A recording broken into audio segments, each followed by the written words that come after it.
Is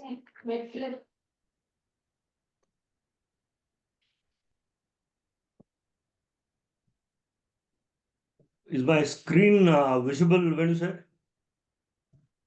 Yes, sir. Visible.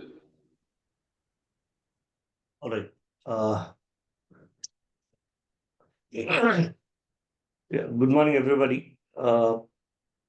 This is a continuation session because we couldn't complete last time. And it's a very big judgment, it's a 9 judge bench order. It's running in 393 pages.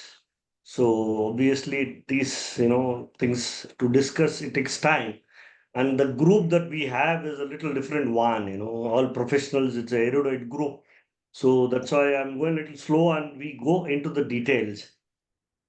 Now, we did cover the basics last time. In fact, I am yet to get into the judgment proper. But we did cover some basics because this judgment involves the knowledge, little knowledge of the mineral laws. So that's the reason we had to go into the details and then, and how does it impact to a legal professional. So that's how we were moving. And of course, it took some time. So today is a continuation session and I hope to complete the presentation in this 1.5 or 2 hours, whatever is allotted. Now, last time the attendance was a little low. Now, Venu sir, I think maybe 5 minutes I may have to go through the basics again, little bit like a small recap, because you were also not there and some other members also were not there last time.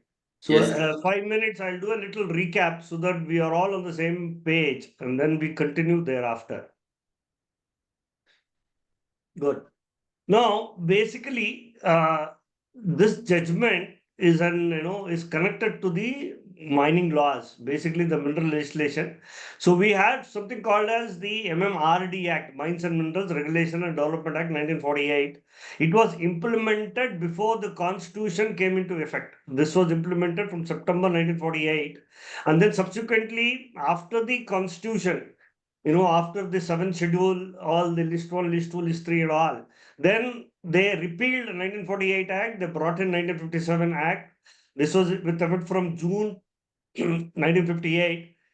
Then what they did was, it used to be called as MMRD Act. Then they renamed, in December 1999. They said, no, we will first develop and then regulate. It's just a name change. Now it is called as Mines and Minerals Development and Regulation Act. This is the basics. Now, first of all, we should understand what is a mineral. Now, when mineral, generally we know whatever we find, stone, sand, there's a definition also in the act. Everything, by and large is a mineral that is economically viable and that is, extracted for gainful purpose. We call it as a mineral. There's a definition given. Even the court has interpreted the word mineral. Basically, we segregate minerals into two types of minerals, minor minerals and major minerals. Now, this differentiation is important because the laws governing both are a little different. Now, basically, MMDR Act, it has defined what is a minor mineral. It does not define what is a major mineral. So, what is not a minor mineral is considered to be as a major mineral. That is how the law works. Now, minor mineral, basically, the central government defines a particular mineral as a minor mineral. Now, you take a building, whatever goes into the construction of the building, whether it is sand, stone, granite, gravel, earth, soil, all of them are called as minor minerals. Apart from this, anything else is a major mineral. The law is defined. There are about 56, 57 minor minerals. The law is defined. Now, as far as we legal professionals are concerned, this difference we have to know. The reason being, if you go to the MMDR Act, there are 59 sections in the MMDR Act. Act is the same, whereas as far as minor minerals are concerned, under section 15 of the MMDR Act, they've given powers to the state government. You come up with the rules. We will not come up with the rules. The central government has given powers to the state government to come up with their own rules to administer the management, to administer the grant of lease, to administer collection of royalty, etc., etc., as far as minor minerals are concerned. Now, if you see MMDR Act is a central government legislation, 57, 59 sections. What the government has done is, since land is a state subject, Act is a central government legislation. They said land being a state subject, so minerals are found in the land. So you pay royalty to the owner of the minerals. That is nothing but you pay royalty to the state government. This is the difference in this act. And it also says certain sections like section 5 to section 13, certain sections they have made inapplicable to minor minerals. For example, payment of royalty is in section 9, similar to section 9 of the CGST Act. Section 9 of the CGST Act, we call it as a charging section. Similarly, section 9 of the MMDR Act, we again call it as a charging section. So they have made section 9 of the MMDR Act inapplicable to the minor minerals. So that means the state governments, respective state government, they are free to decide the quantum of royalty, the amount, how the royalty should be collected, what should be the mechanism, what should be the measure. Everything they have left it to the state governments. That is the reason every state in India will have a separate minor mineral concession rules only, but the act will still be the same. So these are the basics.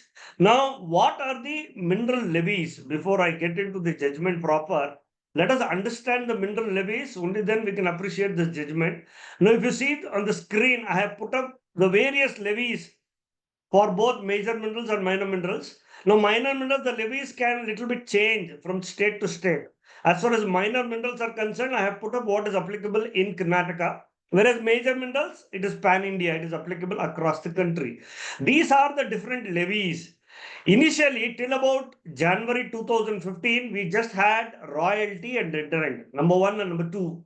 That is all. We had nothing. Section 9 and Section 9A. Royalty, we all know, it is either fixed amount we pay per ton or it is ad valorem, a percentage of the sales price. When I say ad valorem, percentage of sales price, who decides the sales price? It is by the government. We have an agency in the name of IBM, Indian Bureau of Mines.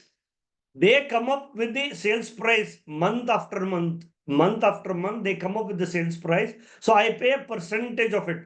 Certain minerals, it is ad valorem. Certain minerals, it is fixed.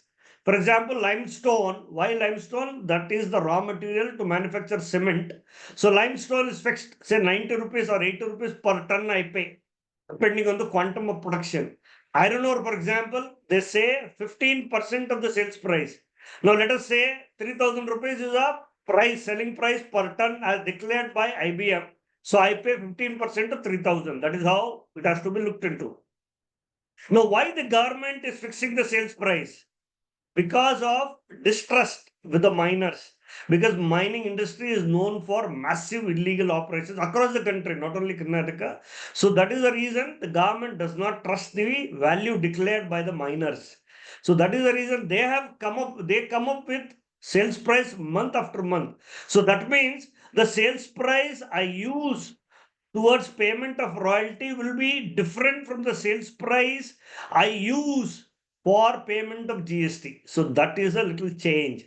Now, dead rent is nothing but minimum guaranteed royalty. That means dead rent is basically on the area occupied by you, whatever is the quantum of area. Let's say my area is 100 hectares, my area is 500 hectares. So per hectare per year is the dead rent fixed by the government. So I pay that. So royalty or dead rent, I pay whichever is more. So dead rent in a way is like a minimum guaranteed royalty. Why dead rent? Because in a particular year, your production may be low or you may not produce 1 year.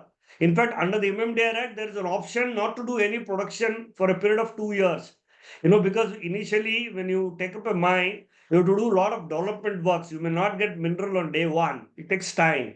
So 2 years is a leeway given, which can be extended by another 1 year.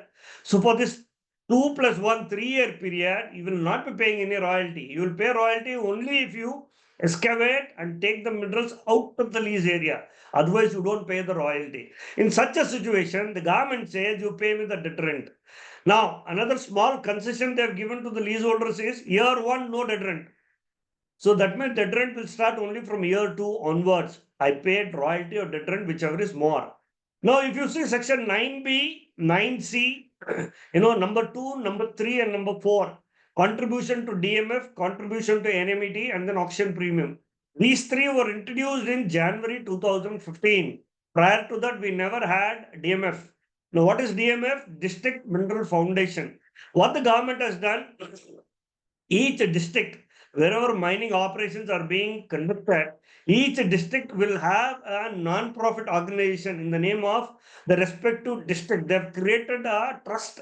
They call it as a foundation, District Mineral Foundation. It is headed by the district in charge ministers, and of course, so many the DC will be will be one of the members. So many other government officers. It's a body. There are rules to it. So each mine that operates in a particular district will have to contribute 10 or 30% of the royalty as DMF. Similarly, NMET, National Mineral Exploration Trust, is a fixed amount. We pay 2% of the royalty as NMET. Now, NMET is a trust governed by the central government. It is used for exploratory work only, nothing else. It doesn't go to the treasury. It goes to a separate trust. 2% everybody has to pay, but this is applicable only to major minerals, not to minor minerals. Then next is auction premium. It's like any auction. This auctions started only in January 2015. Prior to January 2015, there is no auction at all, especially for major minerals. Minor minerals, certain states did have auction, like Tamil Nadu had auction right from 90s. So that is a little change. But as far as major mineral is concerned, auction started only in January 2019, not before that. The last two, it was implemented only in March 2021. Prior to that, we never had this additional consideration. Additional consideration is again, I pay extra. It could be 100% of royalty or 50% of the royalty, as the case may be. That is what we call it as additional consideration, fifth schedule. What is this additional consideration? Fifth schedule is basically applicable only to PSUs, government companies. Because for government companies, they enjoy certain privileges. For a government company, today, if you're a private operator, lease is given only for 50 years. After 50 years, you have to surrender your area. There is no option of extensions or renewals. For a PSU, they say after 50 years, we will extend by another 20 years, another 20 years.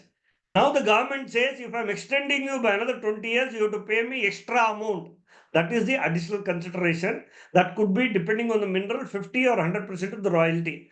These are the levy. The last levy is basically what happened. There are certain areas which are granted by the government, saying that this particular lease area, you have to use it for captive purpose only. You cannot use these operations. You cannot excavate mineral and sell in the open market. It was barred. For example, we all know ACC Limited, ACC is a very famous brand. They have a limestone project in Wadi, Kalburga district. There, that area, it is running around 471 hectares, that is extent. There it is given for captive purpose. In fact, they have a cement manufacturing unit within the lease area. They excavate limestone and convert into cement within the lease area. This is an example of captive mining lease area. Now, the issue was, a lot of people found it difficult. What happens if my industry is not working? What happens is there's no market. Then the government has given some leeway. In March 2021, they said, all right, in those cases, 50% will allow you to sell outside, in the outside market. But they said you have to pay me additional consideration. That is the sixth schedule, additional consideration. Again, it is linked to the royalty only. So these are the levies as of today. Now, all of this we are going to understand and the impact of all this. Now, the whole crux of the whole thing is, now royalty is under the Act or under the concession rules. Now, the question before the Honorable Supreme Court was, now what is the nature of royalty? Who has to give royalty? Who has to collect the royalty? What is the nature? Can it be called as an exaction, statutory impost? So these are the few things. So there was massive litigations going on. In fact, this whether royalty is a tax or not, the litigation went on for about 34-35 years, right from 1989 till 2024, the matter was litigated. There were so many decisions of the Supreme Court. Now, this 9-judge bench decision has demolished a lot of legal jurisprudence that had evolved in the last 3 decades. In fact, even our own understanding is, it's something like, prior to 25th of July, what was the understanding, and post 25th July, what will be the understanding? It will be very, very different now. Now, as far as we as CS are concerned, anybody talking about the seventh schedule, the power to legislate list one or list two, central government or state government or concurrent list. Anybody talking about the powers, the legislative powers, the taxing powers to the state government or the central government, essentially today has to go through this 9 judge bench order. Otherwise, your understanding will be little, will not be proper, because that is the way they've interpreted. And mind you, this is the 9 judge bench order.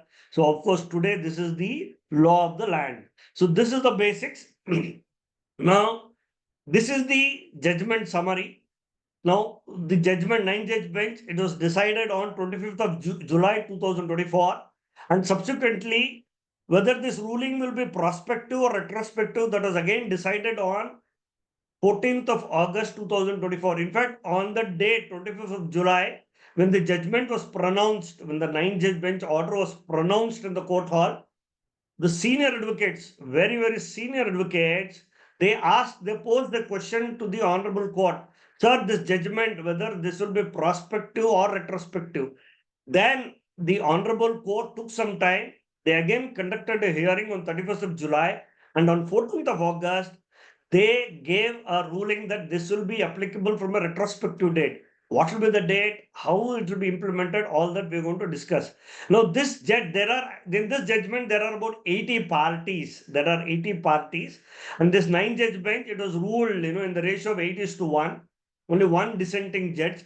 8 of them were on one side, and the majority judgment was authored by the CJI. So obviously, the majority will rule, and today that is the law of the land. Now, principally, we call this as, it is citation, they call it as MADA, Mineral Area Development Authority versus Steel Authority of India Limited. MADA is basically a local authority in the state of Bihar. So this was the principal matter before the 9 judge bench. So we call it as MADA versus Steel Authority of India Limited. Now, what is the list? How did the matter get referred to the 9 judge bench? Now, what happened was, there was a case of India Cements. Now, here the whole issue was, the state government, they came up with the Tamil Nadu Panchayats Act 1958. They wanted to levy some cess. They came up with certain cess on land revenue. Now, in Tamil Nadu, there are lands, where minerals are found, obviously everywhere. Certain minerals are found, there are agricultural lands, there are other types of lands. Then they defined what is the land revenue. Now, as far as mineral bearing land is concerned, the state government said even the royalty will be part of the land revenue. That means, in effect, they said cess will be applicable on royalty as far as mineral bearing land is concerned. And India Cements was operating a limestone mine, and India Cements is also having cement plants across Tamil Nadu and of course in other states, southern states. So they were manufacturing cement by using the limestone that is excavated from the limestone areas. Now, the contention the company took was, how can they levy cess on royalty? They can't levy cess on royalty. The stand taken by the company was, royalty itself is a tax. So how can there be a tax on tax? So this was the contention that was taken by the company. They went before the Honorable High Court, single bench and the division bench. They lost it, and the matter reached the Supreme Court. The matter was referred to 7-judge bench, the Constitution bench. So 7-judge bench said, yes, royalty is a tax. Then they negated the cess on royalty. So this judgment was in October 1989. October 1989. The dates are important. So October 1989. Now what happened? Before this judgment came, only in 1989, it was ruled by the 7-judge bench saying that royalty is a tax. But there are various states all the mineral bearing states. There were about 11 enactments. There were 11 state enactments, state legislation, state of Orissa, Karnataka had a law, Andhra had a law to collect certain cess or surcharge again on the mineral bearing land. Now, once royalty was decided as a tax, then all the state enactments were struck down. Whether the High Court struck down or the Supreme Court in the case of India Cements, and then subsequently thereon, after India Cements, we have few more rulings. Saurashtra Cements. We also had one Orissa Cement matter. We also had Manadi Coalfields Limited matter. All these matters went either from, like Manadi Coalfields, it was a matter from Orissa to the Supreme Court. Again, Orissa Cement case from Orissa to the Supreme Court. So different states, the matters, Gujarat, Saurashtra Cements, the matter went before the Supreme Court. Now, all the 11 state enactments were struck down. Now, the question that was before the central government was, that means the levies by the state government, whether it is called as a cess or a surcharge, it was kind of tax on tax. So the state enactments were struck down. So the states, they had to obviously refund the cesses or surcharges collected. Obviously, they had to refund because it was without authority of law, Article 265. That was the stand taken. Now, the state government asked the central government to do something about it. Then, what the central government did was, somewhere in February 1992, they came up with the Validation Act. The act they came up, it was called as the Cess and Other Taxes on Mineral Validation Act 1992. What the central government did was, they said, all right, we will legislate by incorporation. The Validation Act, they clearly said all the 11 state enactments, we will deem as if we have enacted it, as if it has been enacted by the central government.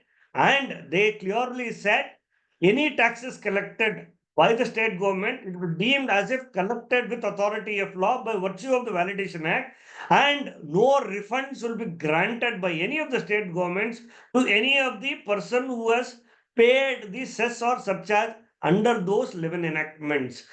Now, again, the matter was litigated whether this Validation Act itself is whether it stands scrutiny, whether it is in line with the Constitution. The matter was challenged, but the Honorable Supreme Court upheld this Validation Act. They clearly said, yes, the central government can come up with a Validation Act. Possible. Validation Act possible.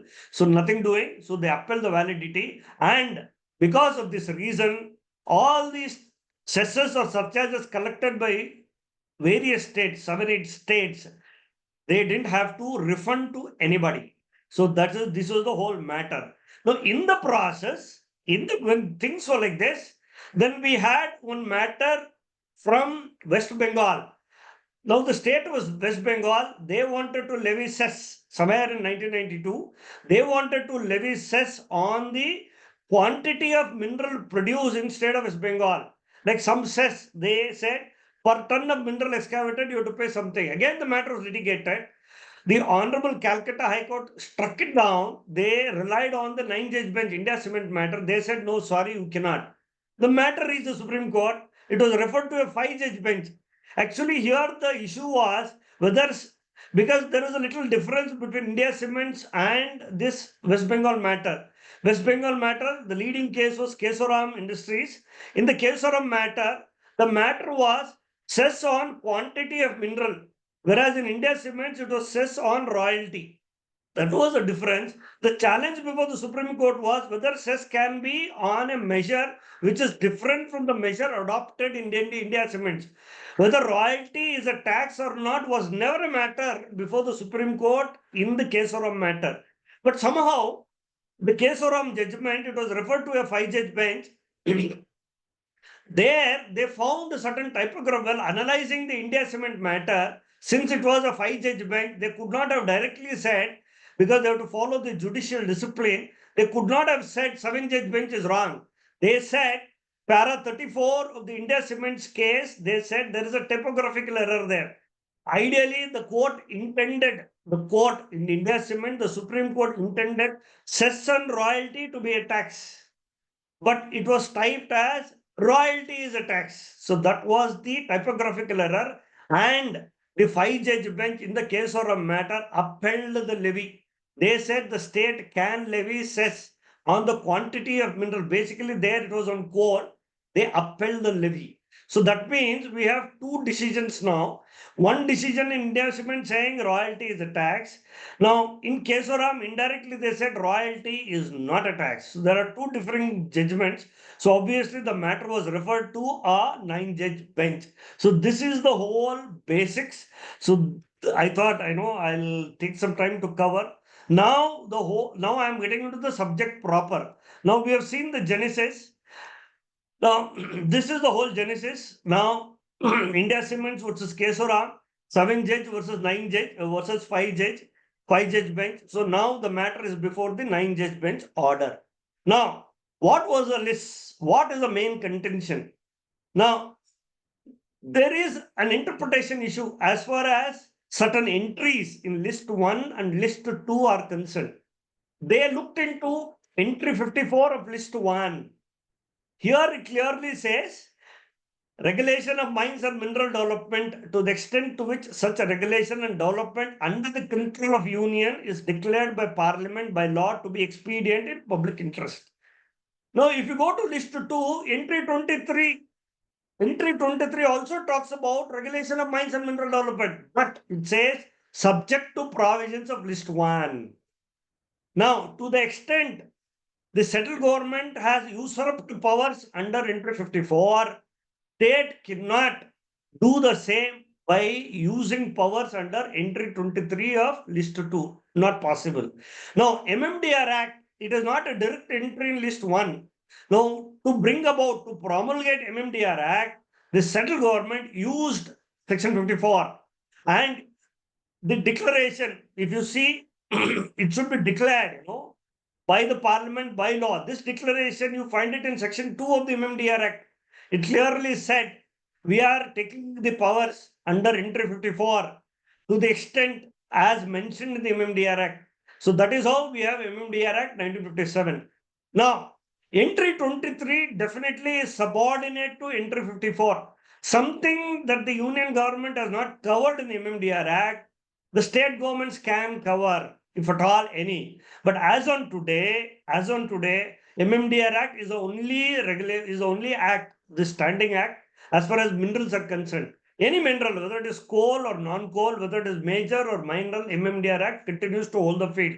Only the rule-making powers, the payment of royalty, the administration, etc., only the rule-making powers, as far as minor minerals are concerned, are given to the state government, but that too again, by virtue of section 15 of the MMDR Act. So this is the fundamental.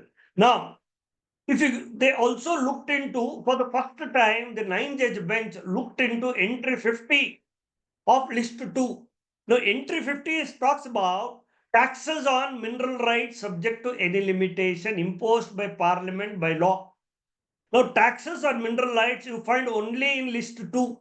It is never there in union list 1. It is never there. So these are the entries that we are going to discuss. And then finally, they also looked into entry 49 of list 2, taxes on lands and buildings. Taxes on lands and buildings, plural, lands and buildings. So these are the 4 entries.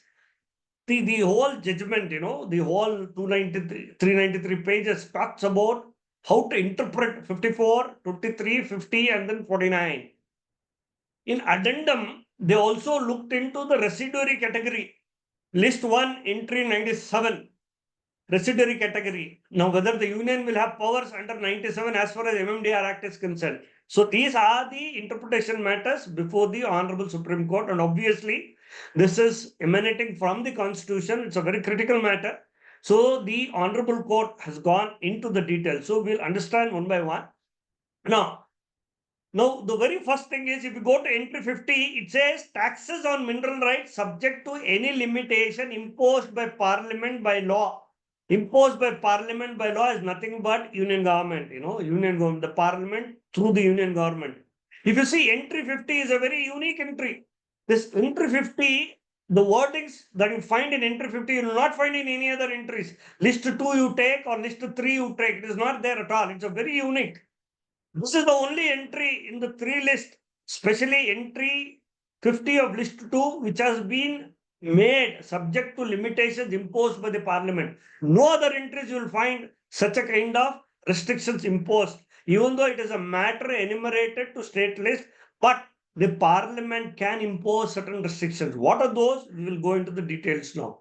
Now, as usual, it's a big matter because a lot of stakes were involved, the state governments versus the central government.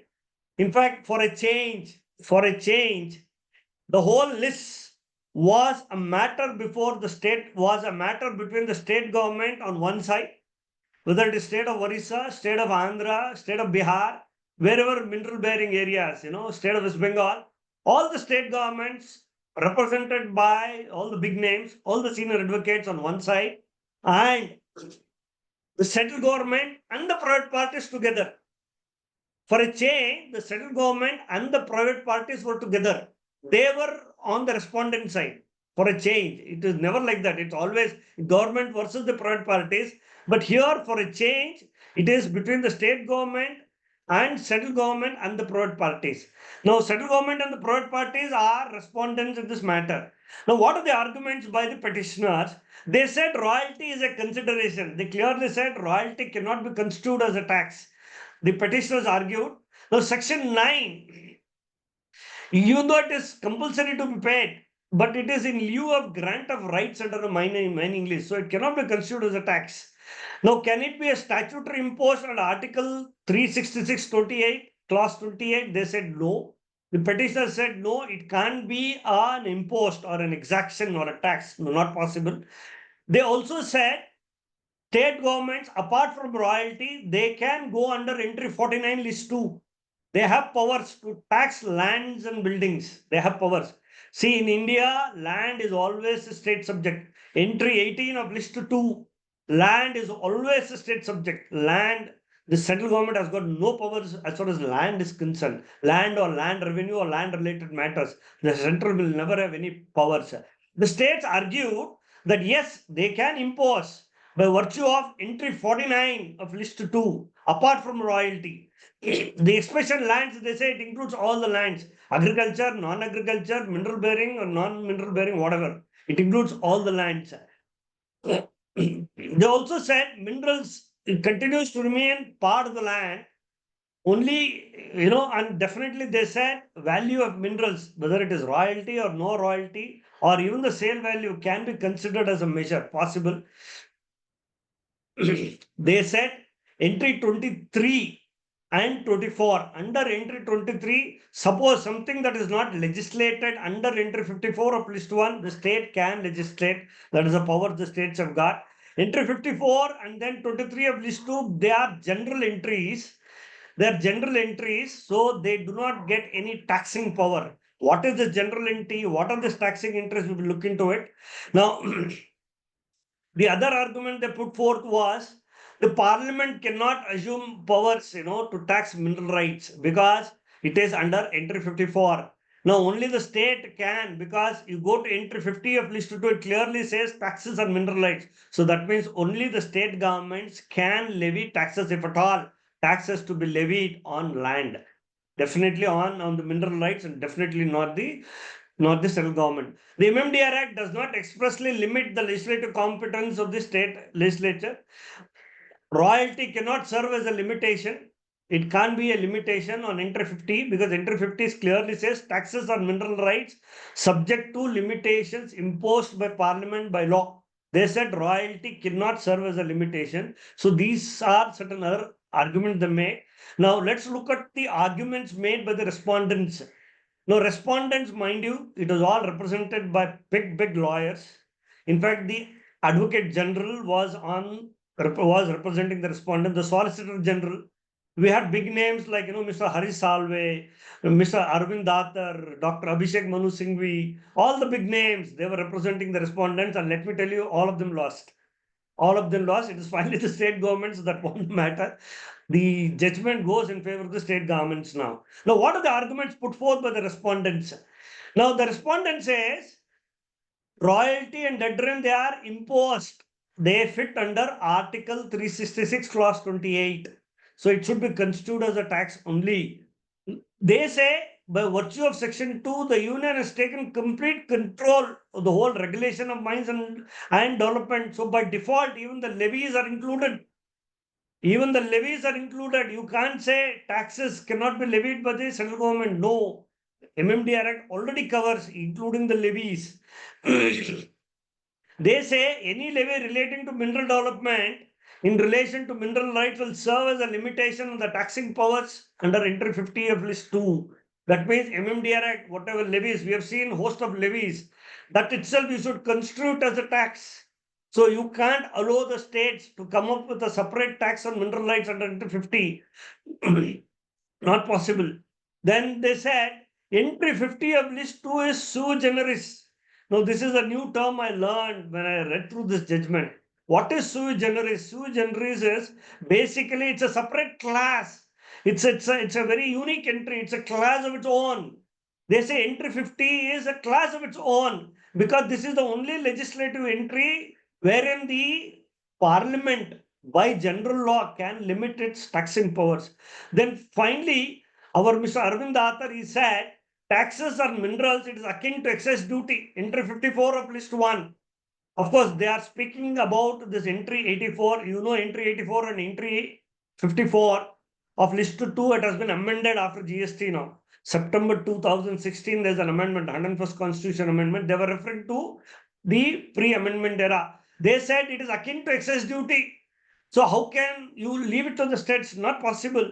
Then they said entry 54, it's a general entry. Maybe entry 54, there's no taxing entry, but the union government can exercise powers under the residuary category. That is nothing but entry 97 of list 1. So the central government has got powers.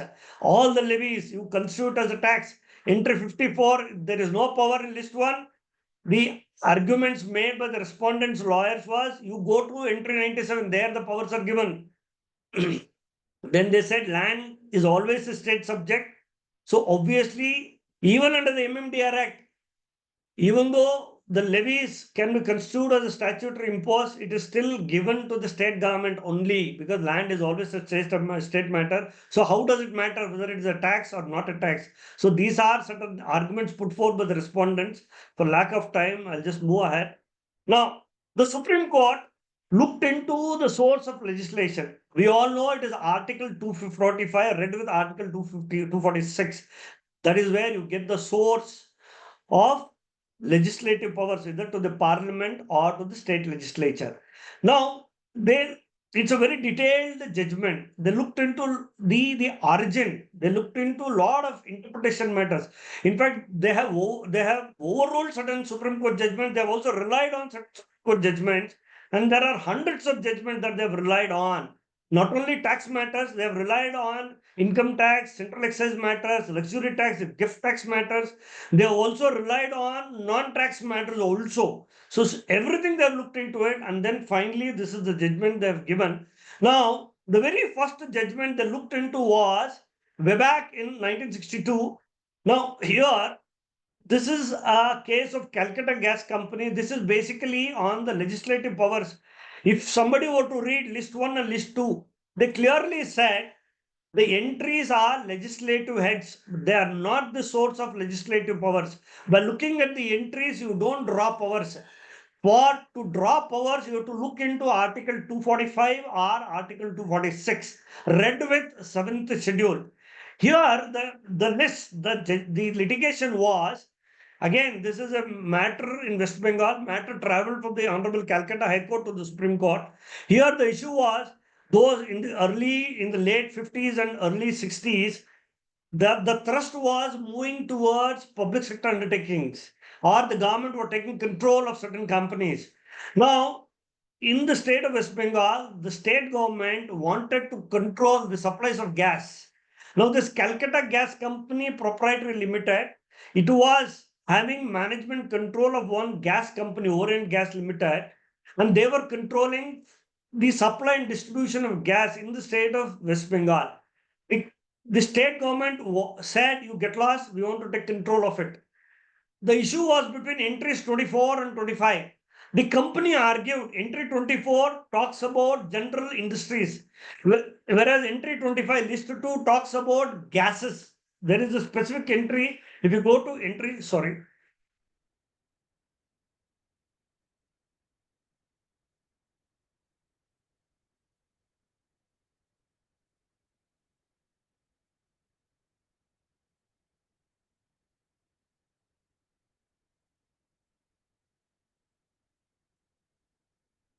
So they said there was a issue, interpretation issue between entry 24 and 25. So 25, they clearly said if you go to 23 and 24, 24 talks about industries subject to provisions of entry 7 and 52 of list 1, whereas entry 25 talks about gas and gas works. Now, the company said, look, 24, it is subject to entry 52. Entry 52, we already have Industrial Development Regulation Act 1951. So the central government has already usurped the powers. So the state cannot. But the Honorable Supreme Court said, no, gas and domestic gas, it is part of entry 25. It's a specific entry, gas and gas works. So the state government has got powers. So this is the one of the very first judgments interpreting different entries 24 and 25. Then similarly, they looked into Ujagar prints, our excise matter, Ujagar prints number 2. Here they talk about a legislation. It can draw from multiple entries, list 1 or list 2. It need not be one entry. It can be multiple entries in a particular list. So they referred it to as ragback legislation. Now, they also said in the list 1 or list 2, the Supreme Court analyzed, the court said there is an express and deliberate pattern. It is not general list. There is an express and deliberate pattern. And they also said if you go to the entries in list 1 and list 2, there are two bifurcations. Majorly, there are two bifurcations. In the matter of R. Abdul Qadir and Company versus STO, this is a matter from Andhra. It traveled from Andhra to the Supreme Court. The Supreme Court in 1964, para 8, it clearly said, if you go to the entries, list 1 and list 2, there are two types of entries, broadly two types of entries, general and taxing entries. It can be, and they also clearly said these entries are not overlapping. They are very clear, they are very deliberate. There are general and taxing entries. Now, what are these general and taxing entries? From the judgment, I have made the small table. In fact, this was a learning for me. In fact, I never knew before I went through the judgment. If you go to the 7th schedule, there are 3 lists. They say total entries in list 1, we all know it is 98 entries. In fact, my updation is up to date the GST was implemented. Now, there are 98 entries, 1 to 97. The Honorable Supreme Court, it clearly says entries 1 to 81, there are legislative or general entries, regular or general entries. Taxing entries in list 1 are from 82 to 92B. 82 to 92B. And residuary entry is 97. Entries dealing with fees is just one entry. Now, what is this fees? Because whatever you legislate, entries 1 to 95, and any connected fees, to levy any connected fees, you have to go down to entry 96 as far as list 1 is concerned. And of course, wherever taxing entries are there, it also includes the stamp duties. It is not just taxing, it also includes the stamp duties. And there are other entries, like in entry 93 to 95, list 1. What are these other entries? Basically, offenses, statistics, something to do with the statistics, again related to the regular or the taxing entries. So, this is how the list 1 is bifurcated. They looked at list 2, they said out of 57 entries, entry 1 to 44 are general or regulatory entries. You don't find taxing entries in 1 to 44. Taxing entries to the state legislature is from entry 45 to 63. Entry 45 to list 63. And as far as state list is concerned, entry 49 and entry 50, it is a taxing entry. It is not a regular or general entry. Whereas entry 23 is a regular entry. What do you mean by regular entry? They can only legislate. They can't levy taxes by using a general or a regulatory entry. Now, if you come to list 3, now all the entries in list 3, they're all regular or general entries, and one entry dealing with fees. There are no taxing entries in list 3. It is very, very clear. taxing entries, it is only list 1 or list 2. List 3 will not give you any powers to tax a particular activity. In fact, to levy a tax, you have to go to list 1 or list 2. And many a time we have seen the central government using entry 97, residuary entry. For example, service tax came by way of entry 97. Gift tax, it came by way of entry 97. Expenditure tax, all of these are not applicable today. They were there in the past and they're all repealed. Now, all of them, the central government imposed by virtue of entry 97. We'll go into the details in the subsequent slides. Now, how did the Honorable Court come up to this decision? They heavily relied on one judgment in the name of MP V. Sundar Ramaiah and Company versus State of Andhra Pradesh. It was a 1958 judgment, very beginning, after the constitution was implemented. The very beginning, this is a matter in connection with the general sales tax law. In fact, general sales tax law, it was prior to VAT also. There, the concept was there was nothing like VAT credit or mod VAT, nothing was there.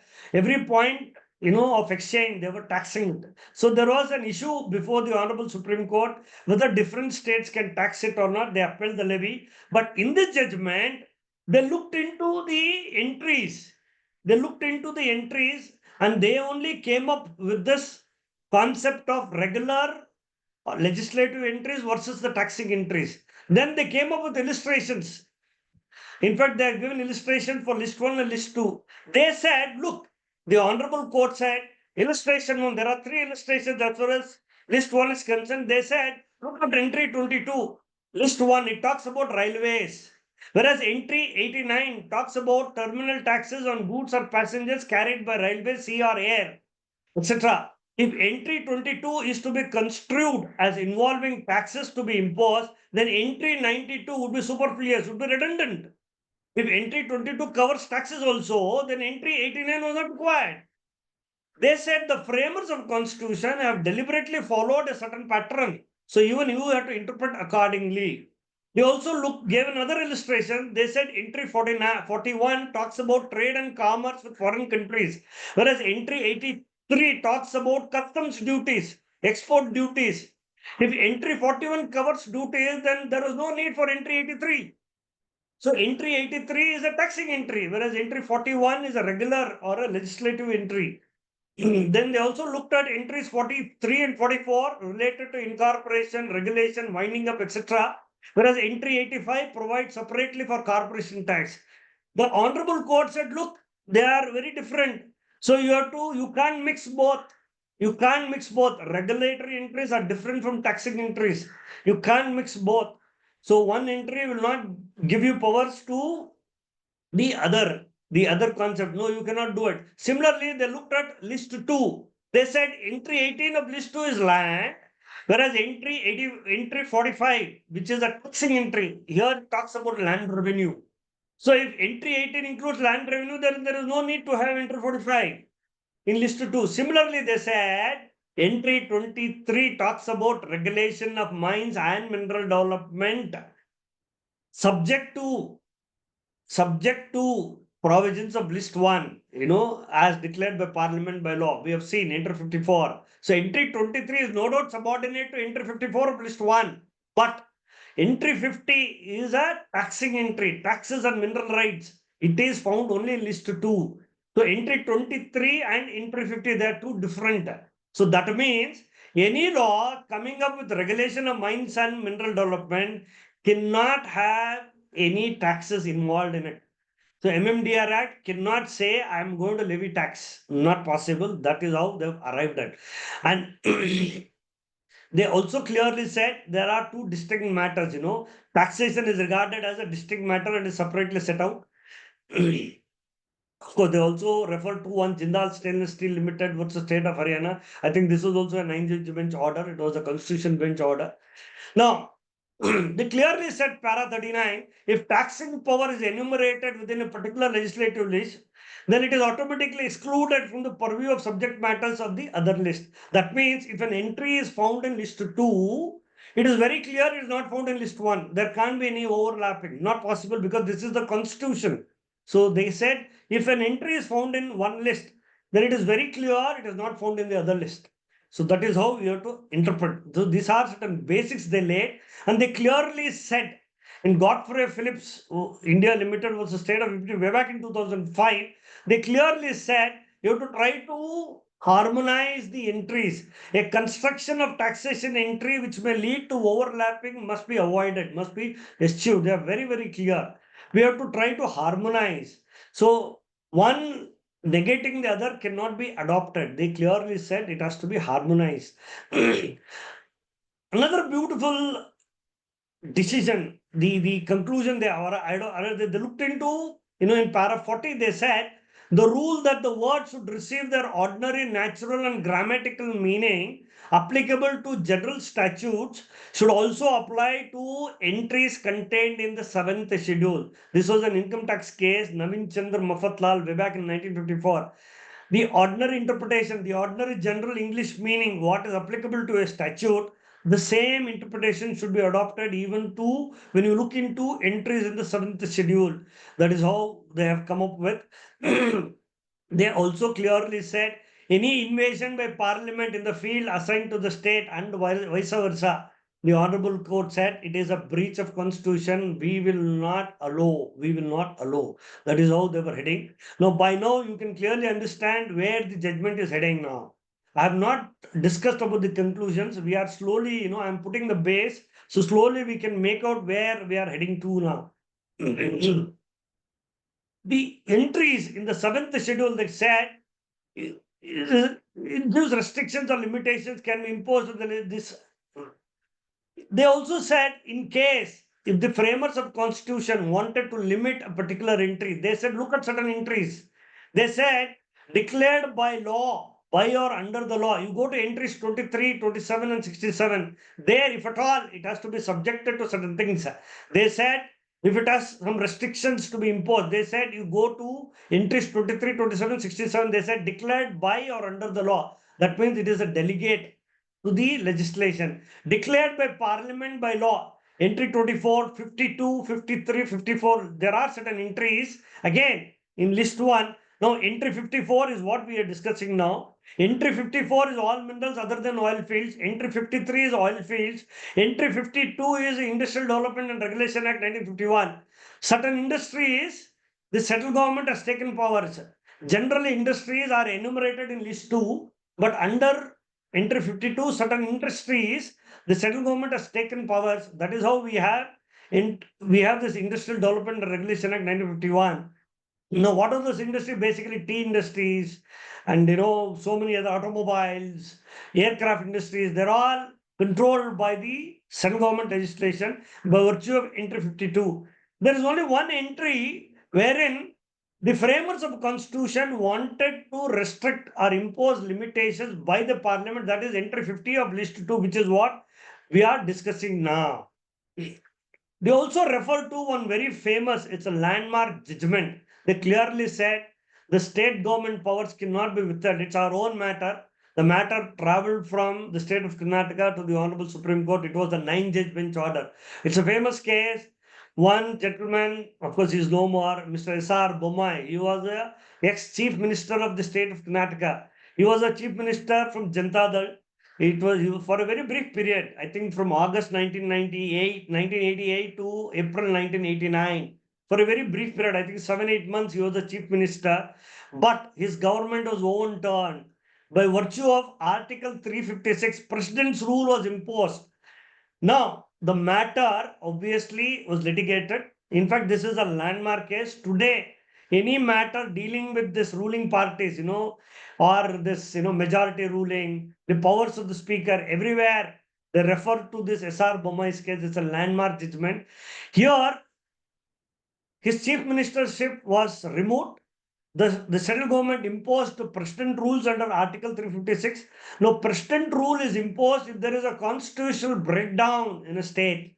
If a particular state, if there's a constitutional background, or the chief minister or the ruling party does not enjoy the majority of the house, the assembly, then the central government can recommend to the president, and the president will invoke Article 356. But as you know, there are different parties ruling the center and the states. So this is a weapon to the central government to destabilize the duly elected state governments. It was used as a weapon. Obviously, matter was litigated. High Court, he lost. The matter reached the Honorable Supreme Court. 5 years he litigated. 1994, the Honorable Supreme Court has laid down the guidelines how to exercise powers under Article 356. Now the Supreme Court says you can exercise powers, but they have laid down certain guidelines. They are now saying if you want to suspend the state, you can only suspend the state government. You can't dethrone a state government, a duly elected state government. You can suspend for a maximum period of 2 months, and then you go to the parliament. Let the matter be debated, both the houses, Lok Sabha and Rajya Sabha. And if you have a majority of the members agree, then you recommend to the president, let the president invoke Article 356. So today under Article 356, they can only suspend the assembly. They can't dethrone a government. Now, here in this matter, para 276 in the S.R. Bommai's case, the Honorable Supreme Court clearly says states are not mere appendages to the center. In fact, they clearly says within the allotted sphere, states are supreme. States have their own powers. States are the rajas as far as the state governments are the rajas as far as their own territory is concerned. In fact, when Vajpayee became the prime minister somewhere in 1999, he wanted to destabilize Rabri Devi government instead of Bihar. Rabri Devi government, wife of Lalu Yadav. So there the issue was again 1999. What he did was he suspended the assembly for 2 months, but Vajpayee government, they never had majority in the Rajya Sabha. So within a period of 2 months, they have to withdraw this decision. Then the Rabri Devi government was reinstated. So even today, S.R. Bommai's case is a landmark judgment. Now, why I'm saying this is the powers given to the state government are supreme. That means whatever powers are given, it can't be whittled down. They are the, they have all the powers as far as state list is concerned. So they can do whatever they want to within the spheres, within the constitutional boundaries. It's a landmark judgment. Of course, it is not conducted to taxes, but anywhere they talk about the constitutional matter, they refer to S.R. Bommai's case and obviously Keshavan Bharati's case. Again, this was a landmark judgment. It was a 13-member judge bench. It was, subsequent to that, it was during that emergency period. It upheld. In fact, this judgment has laid down basic doctrine principle, and here they talk about federalism. They talk about federalism, powers given to the state and the state government and the central government. It says Indian federalism is defined as asymmetric because it tilts towards the center, producing a strong central government, but yet it has not necessarily resulted in a weak state governments. Both are strong in their own spheres. But yes, it tilts towards the central government, no doubt. But we have to maintain the concept of Indian federalism. So wherever constitutional matters are talked about, we'll have S.R. Bommai's matters and we'll have Keshavan Bharati's matters. These are the two landmark judgments because this is a 13-member judgment. It was ruled in favor of 7:6. We'll discuss more going forward as far as this judgment is concerned. Now, they also looked into, initially they looked into the powers, the regular entries and the taxing entries, the powers, how the state government and the central government draw the powers. Seventh schedule, list 1, list 2. Then eventually they shifted towards the concept of lease versus license. Because the whole thing, the list is the concept of lease, because the mining leases are granted and the royalties are paid. The levies are there. So that's the reason they looked into the concept of lease versus license. Again, they looked into certain judgments of the Honorable Court, Supreme Court, Associated Hotels of India versus R.N. Kapoor. It was way back in 1960. Also, Mangal Amusement. They said lease, it says it creates an interest in the property, whereas a license only permits another to make use of the property whose legal possession continues to remain with the owner. In case of a lease, it creates interest in the property. Even a possession is handed over to the person, to whoever is the leaseholder. Whereas a licensee, you only get a permission to enter. Nothing more. You don't get any possession. Possession still remains with the title holder. They also looked at Section 3, Clause 26 of the General Clauses Act, 2(6) of the Registration Act. They also looked at the Transfer of Property Act and And there is another matter, again from our own state. They said a mineral is a benefit arising out of land, and the right to carry out mining operations to extract minerals under a lease is a right to enjoy immovable property within the meaning of Section 105 of the Transfer of Property Act. This was decided State of Karnataka, our own matter, State of Karnataka versus Subhash Rukumaya Gutted or whatever in 1993, another judgment I've listed here. Now, this will give a lead indicator as to what will be the position as far as GST or service tax is concerned on royalty. Now, here they looked at the General Clauses Act, they looked at the Registration Act, Transfer of Property Act. They said right to mineral is akin to a right in an immovable property. Now, we'll have to wait and watch because royalty, GST on royalty, service tax on royalty is another matter that is before another bench of the Honorable Supreme Court. So we have to wait and watch. Now, I have seen in the WhatsApp group after this 25th July, this 9-judge bench judgment, there are a lot of messages floating around in WhatsApp, including our groups, saying that no, Supreme Court, the Honorable Supreme Court has already decided a GST or service tax matter on royalty.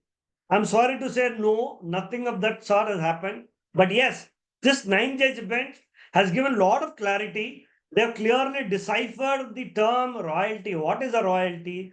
What is its nature? Who has to pay? And where is the legal source of royalty? Who has to levy royalty, etc., etc. They don't talk about taxes on royalty. They don't talk about GST or service tax on royalty. No, they never talk about that at all because that is a matter referred to a different bench. In fact, that bench is headed by Justice Oka, Justice Oka, who rendered this recent, Safari Retreats judgment. It is before the same judge, so we have to wait and watch. So, service tax or GST and royalty is not a matter in this 9-judge bench. It only decides what is royalty, who can levy the royalty, what is the power, etc., etc., and the various interpretation. In the process, they've demolished lot of earlier Supreme Court judgments. Now, apart from lease and royalty, they also looked into what is a royalty. Because the whole list was royalty is a tax or not. So they had to understand what is royalty. They clearly said royalty, according to them, is a compensation paid for rights and privileges enjoyed by the grantee. They've clearly said it is a compensation paid for enjoyment of rights. Now, as far as a mining lease is concerned, whenever I get a lease, what does a leaseholder get? It's nothing but right to excavate and exploit. That means in a particular area, I get a right to enter the area, I get a right to excavate, and I am free to do whatever I want to do with the mineral. Whatever mineral I excavate, I am free to do whatever I want to. I can use it in my own industry, I can sell to a third party, I can do whatever I want to. So that is a mining lease. You get a right to exploit, excavate, and exploit. So that is how, and because of this right, you give certain consideration. That is how they've ruled. They've looked into a nature of mining lease under the Act and also under the concession rules. MCR is Mineral Concession Rules 1960. No, MCR 1960 is applicable only to coal. MCR 1960 was repealed to all minerals other than coal from January 2015. So MCR 1960 is valid even today. It is applicable only to the coal. But since it was valid till January 2015, they looked into provisions of MCR also. Now, there's another famous judgment, a rat hole mining we call in the state of Meghalaya. In fact, there are a lot of illegal mining happening as far as coal is concerned because it has got a lot of coal resources in Meghalaya, coal and limestone.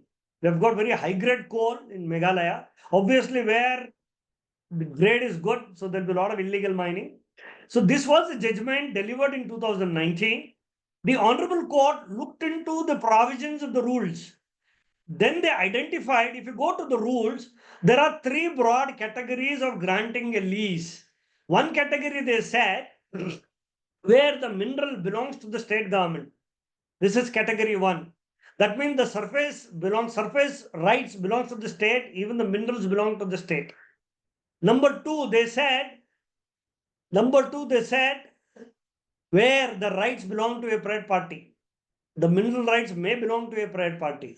Number three, they said the mineral rights, the minerals may belong partially to a private party, partially to a government. All are possible. All are possible. What is that? We will know into it little details. This is another judgment where it said the mineral can be owned by a government or by a private party.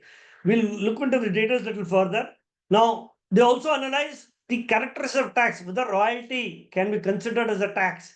They looked into whether royalty as a tax can be accommodated into the definition of impost as defined in Article 366 clause 28, because the Honorable Supreme Court in one central excise matter, Chata Sugars, I mentioned it here in 2004, it said impost, it includes taxes and fees.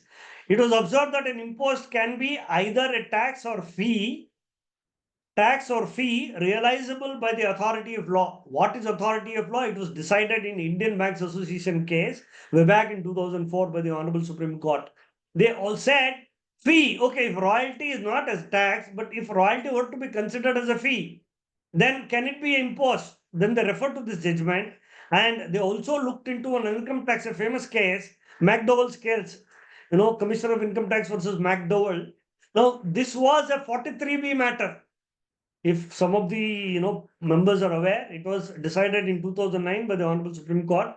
It was it was a list between McDowell's versus state of Rajasthan, wherein the income tax authorities said you have not paid bottling fees because in liquor you need to have license from the state government to bottle. In fact, there's something called as, you get a license, you pay something called as a bottling fees to the respective state government. Different states will have different enact. Like Karnataka, we have a separate enactment because alcoholic liquor, it's a liquor, alcoholic liquor for human consumption was considered as part of state list. Even now it is considered as part of state list. So any duties on liquor is only by the state government. Now in the state of Rajasthan, there's something called as they had to pay bottling fees. Now, for certain months, the company had not paid.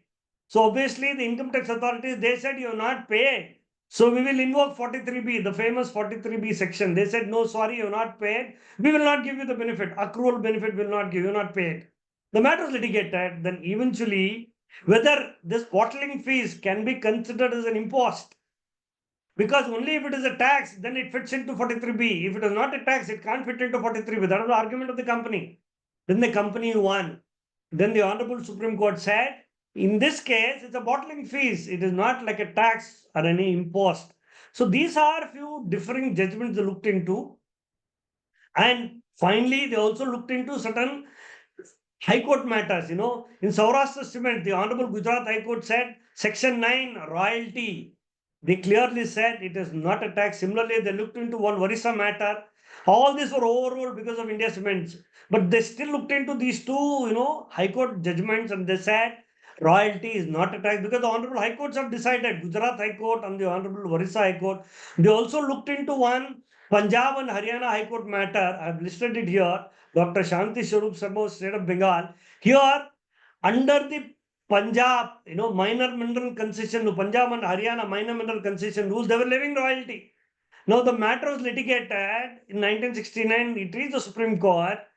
The contention was through a delegate, through a concession rules. How can state government levy royalty? Not possible. They said, no, sorry, they can levy. That is the decision. They looked into all this. And India Cements matter was decided in 1989.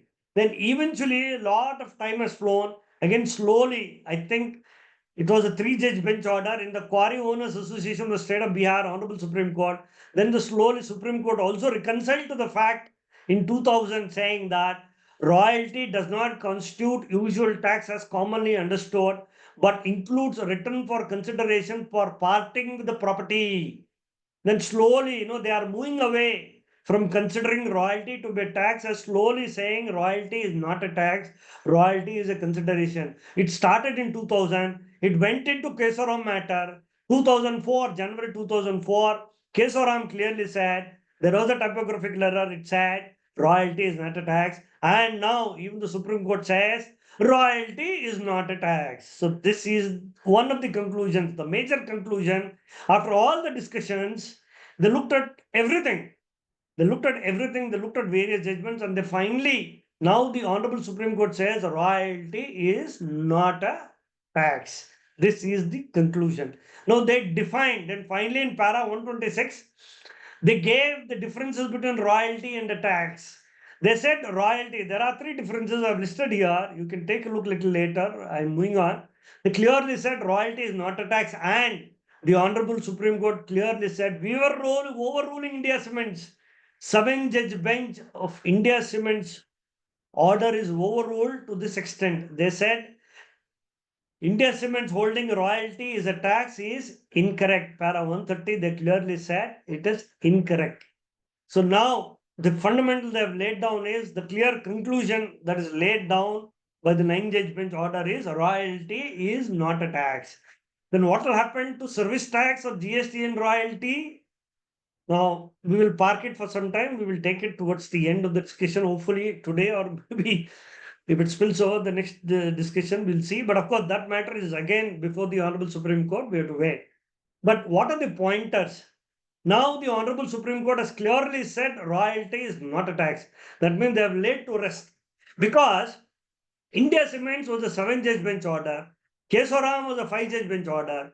Despite these two judgments, there are various high courts. Some high courts followed India Cements after 2004. Some high courts said, no, no, no, we will follow Kesoram. So there's a mixed match.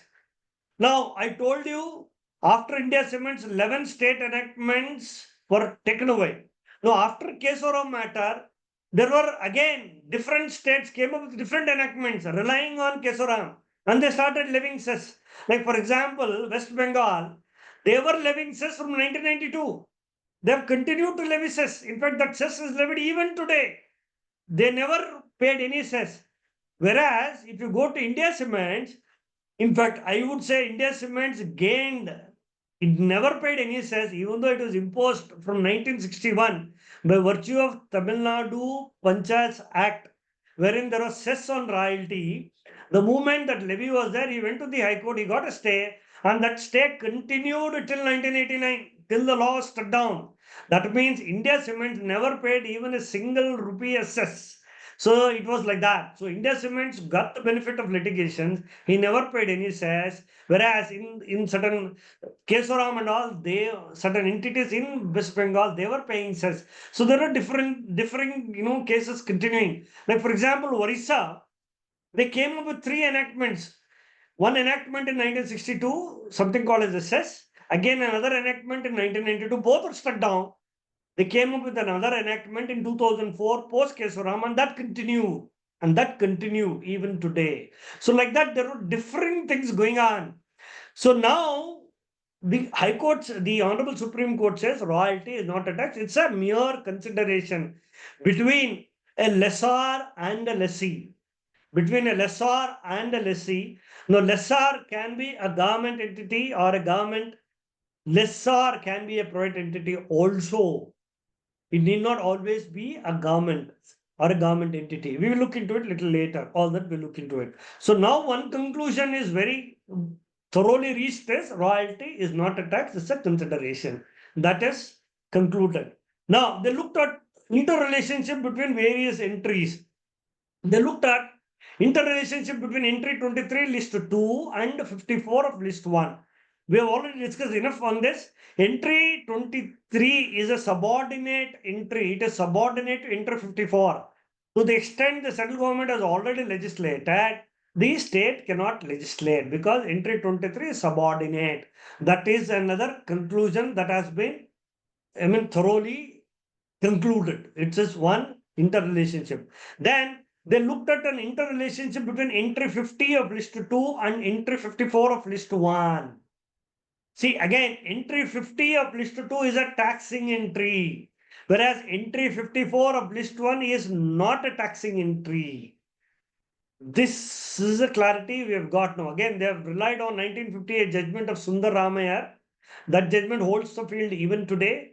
Now, entry 50 of list 2 is a taxing entry. Entry 54 list 1 is a regular entry. Now, the question before the Honorable Supreme Court was, through a regular entry, can they meddle with the taxing entry?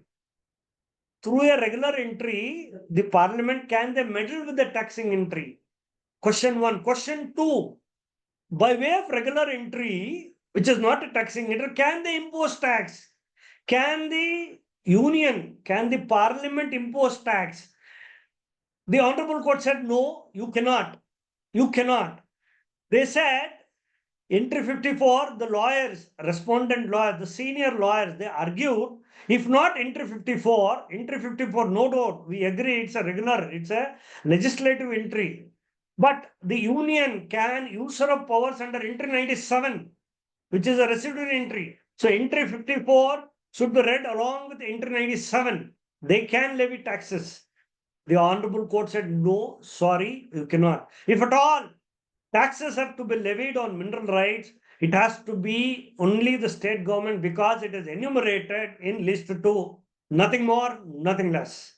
So the central government can only come up with some levies, but not a tax. That's the whole conclusion they've drawn. They've looked into various things. Another thing that was before the Honorable Supreme Court was what is the meaning of the word mineral rights? How do you interpret mineral rights? Because entry 50 talks about, entry 50 list 2 talks about taxes on mineral rights subject to limitations imposed by parliament by law. Taxes on mineral rights. We all understand taxes. Now, what is mineral rights? Now, they had to analyze what is mineral rights. So then they looked into another judgment of the Honorable Supreme Court. It was a 3-judge bench order. It was a matter that traveled from state of Kerala to the Honorable Supreme Court. It's a famous case called Thrasium Jacob. Now here, the Honorable Supreme Court said, look, anybody who is a owner of the land, that means whoever is having surface rights. Now what will happen to the subsurface rights? That means whatever is underground, whatever is below the surface, who will have the rights in them? That was the whole discussion. Now, this lady, Thrasium Jacob, this is a matter from state of Kerala, wherein in the Malabar area, in the state of Kerala, they have certain category of, what should I say, a community, Janmon communities, wherein right from the Raja's time, some lands were given to them. So they were, it was always considered that if you are the owner of the land, even the subsurface rights also belongs to you only. Whether it is mineral or no mineral, you have a land, anything below, anything above always belongs to the owner of the land.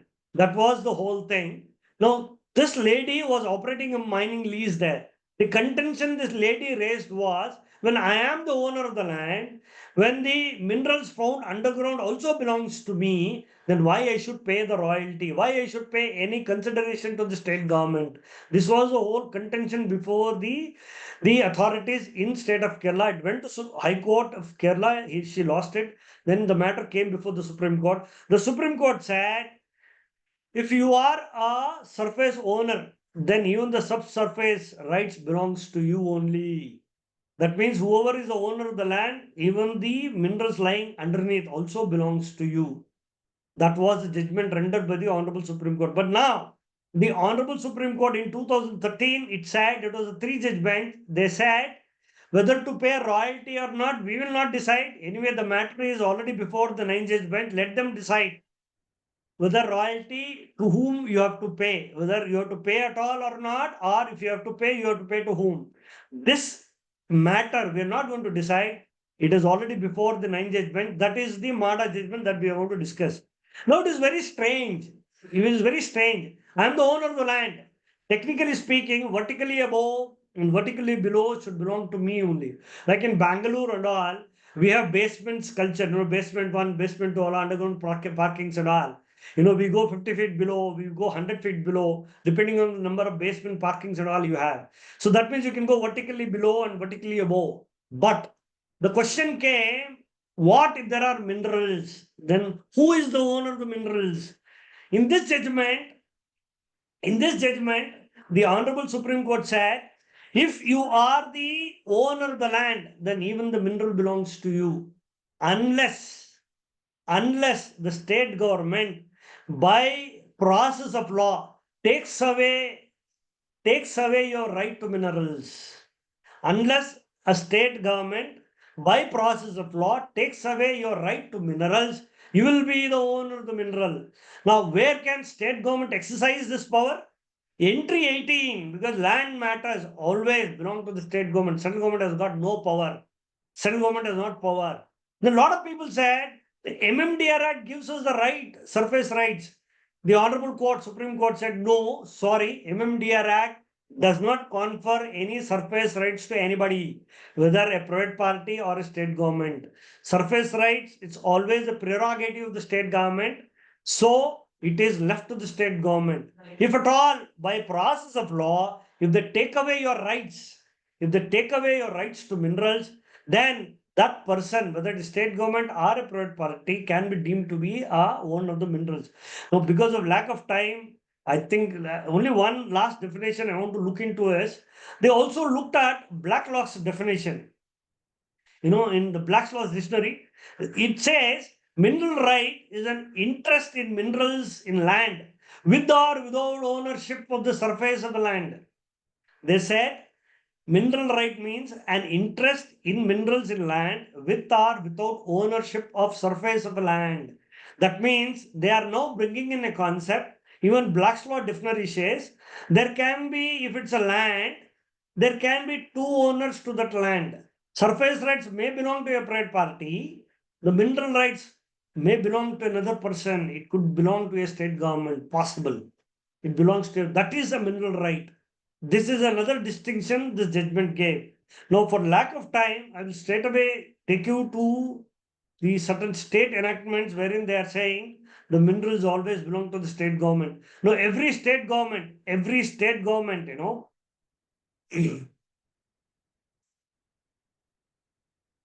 just come to that.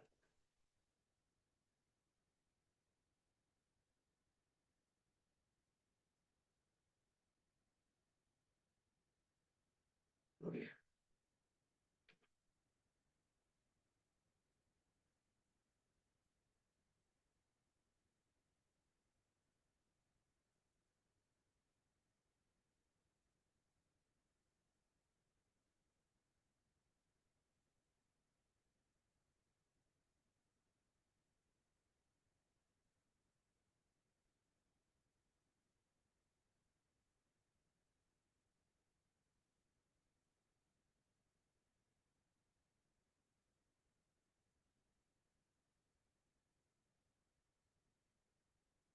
Yeah. Now, you go to any state law, like, for example, they have looked into the state laws. Like, you go to Maharashtra.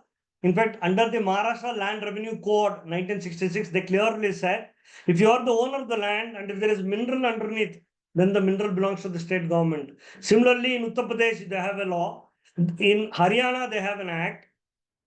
Then Gujarat, they have a code, Gujarat Land Revenue Code. Madhya Pradesh has got one. Chhattisgarh has got one. Goa, Daman and Diu. Now, what I am trying to convey is the owner of a land need not be the owner of mineral lying underneath. Possible. The owner of the land and the owner of the minerals can be two different parties. So this is another concept they brought in. Now the question came, especially in Karnataka, since it's our own state matter, I'll go a little into details as far as Karnataka is concerned. Now, in Karnataka, what happened was we have something called as Section 70 of the Karnataka Land Revenue Act 1964. It clearly says, notwithstanding anything contained in any other law, if there is mineral in a private land, if there is mineral in the private land, they said the mineral always belongs to the state government. Even though you are the owner of the land, surface rights only belongs to you. You can do whatever you want to do with the surface. But if there is mineral, they clearly said it belongs to the state government. This is as far as Karnataka is concerned, Karnataka Land Revenue Act 1964. Now, the matter was litigated. The matter was litigated in some other sense. But now what happened? Before this Karnataka Land Revenue Act 1964, we had something called as Mysore Land Revenue Code 18888. Mysore Land Revenue Code 18888. Earlier, it was a Mysore state. Then we had all laws, pertaining, with our name Mysore. So we had something called as Mysore Land Revenue Code 1888. Now, this code was repealed by Karnataka Land Revenue Act 1964. Now, here they said, first proviso to section 38, they said two minerals, limestone and granite, and any notified mineral. There are no notified minerals today. They have not notified any other mineral. They said, if it is limestone and granite, and if it is a private land, like in Karnataka, popularly we call it as a patta land. And if there is granite or limestone, then the ownership of these two minerals will belong to the private owner only. It will never belong to the state government. The matter was litigated. The matter went before the Honorable High Court of Karnataka on June 2020, COVID period. The division bench of the Honorable Karnataka High Court clearly said this Karnataka Land Revenue Act will not apply to the Patta land owners in the ex-Mysore region. To the Patta land owners in the ex-Mysore region. What is this ex-Mysore region? Basically, lands in Mysore, Mandya, Chamarajanagar, Coorg, Hassan, and few other places, wherein if you are a private owner, then if it is limestone or granite, only these two minerals are found in your own land, and if you are already operating as a lease, then the minerals belongs to the private party only. Now, this 9-judge bench clearly says royalty is a consideration. Royalty is paid to the owner of the minerals because it's a consideration given by the grantee to the grantor, given by the lessee to the lessor.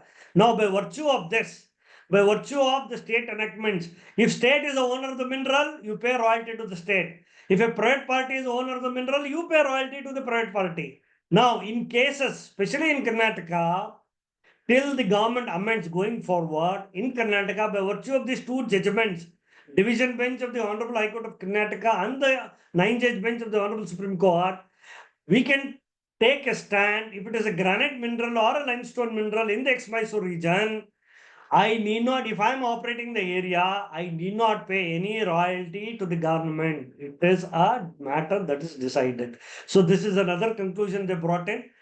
For lack of time, I'll have to rush up now. So what I will do, few things I have a printout, I'll just, discuss and then we'll move on. And then finally we'll go to the conclusions. Otherwise, I need another 4 hours. I don't think we can afford. No, another issue that came up was now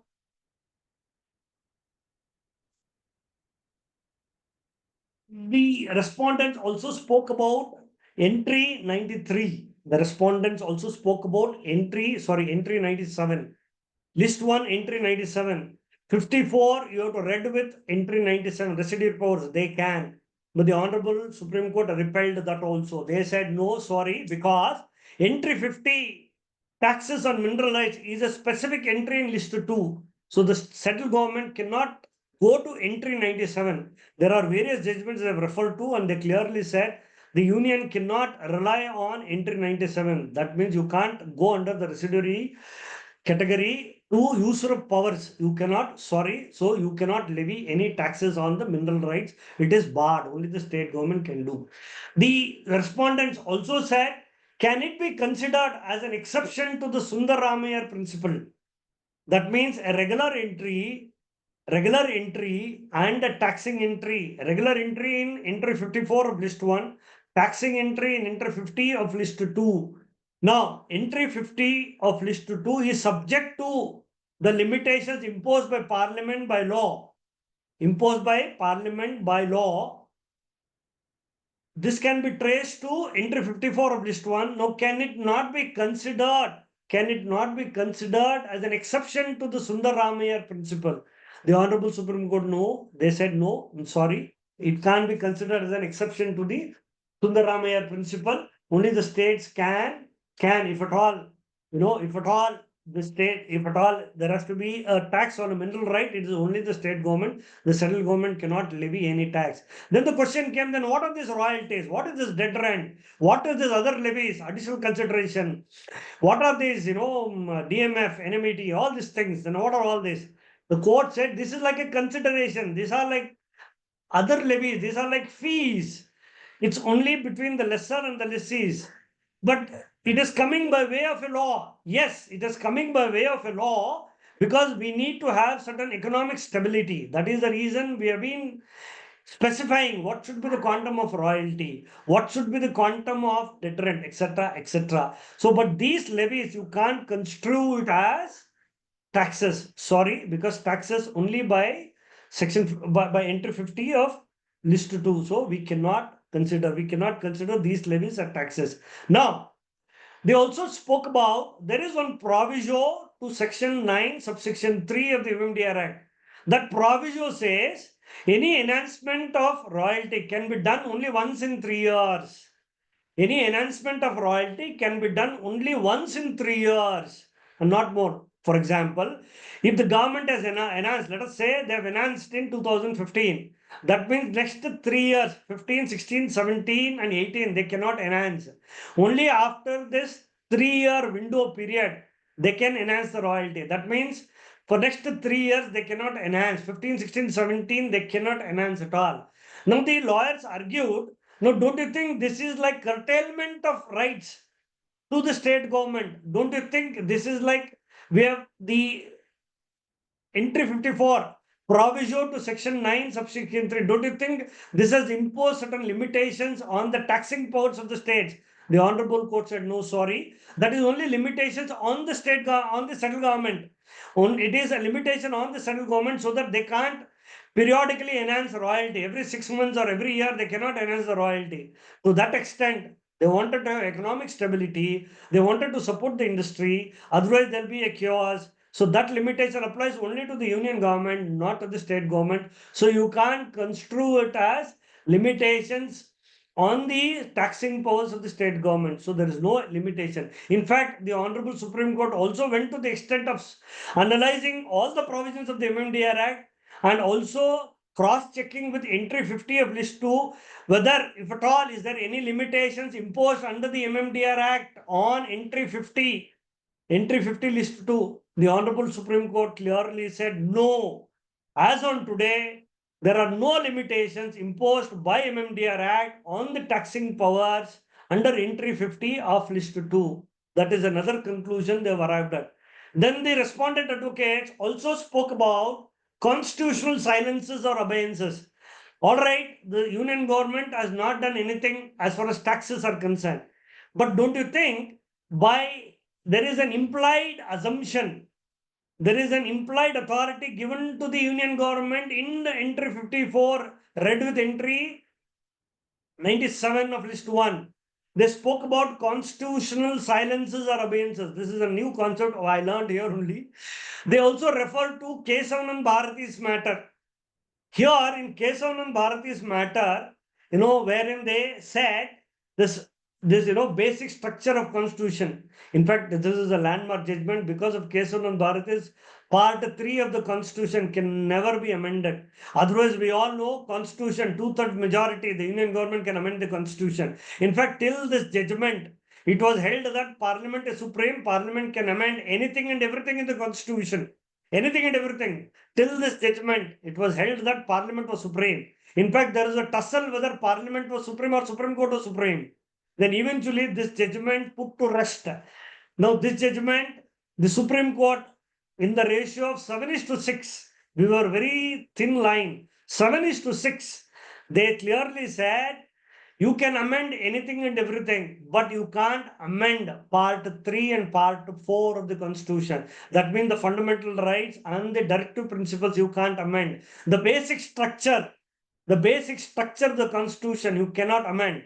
Now, why did the Supreme Court came up with this judgment? They clearly relied on the implied authority, the implied limitations put by the framers of the constitution. If you amend the basic structure, then what remains in the constitution? Any government, their whims and fancies, they can amend whatever they want to.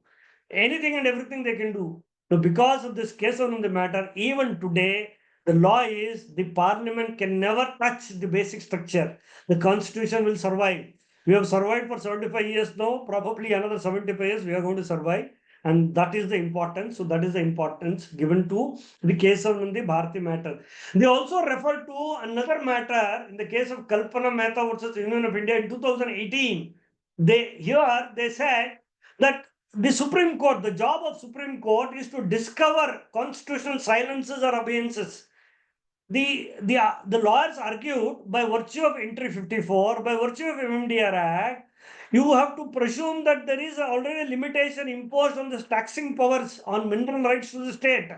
But the Honorable Supreme Court said, sorry, we cannot. They had said, we will use this concept of constitutional silences only if there is no, if there is no specific entry, it has to be very express, If there is an express entry, then sorry, we cannot use this.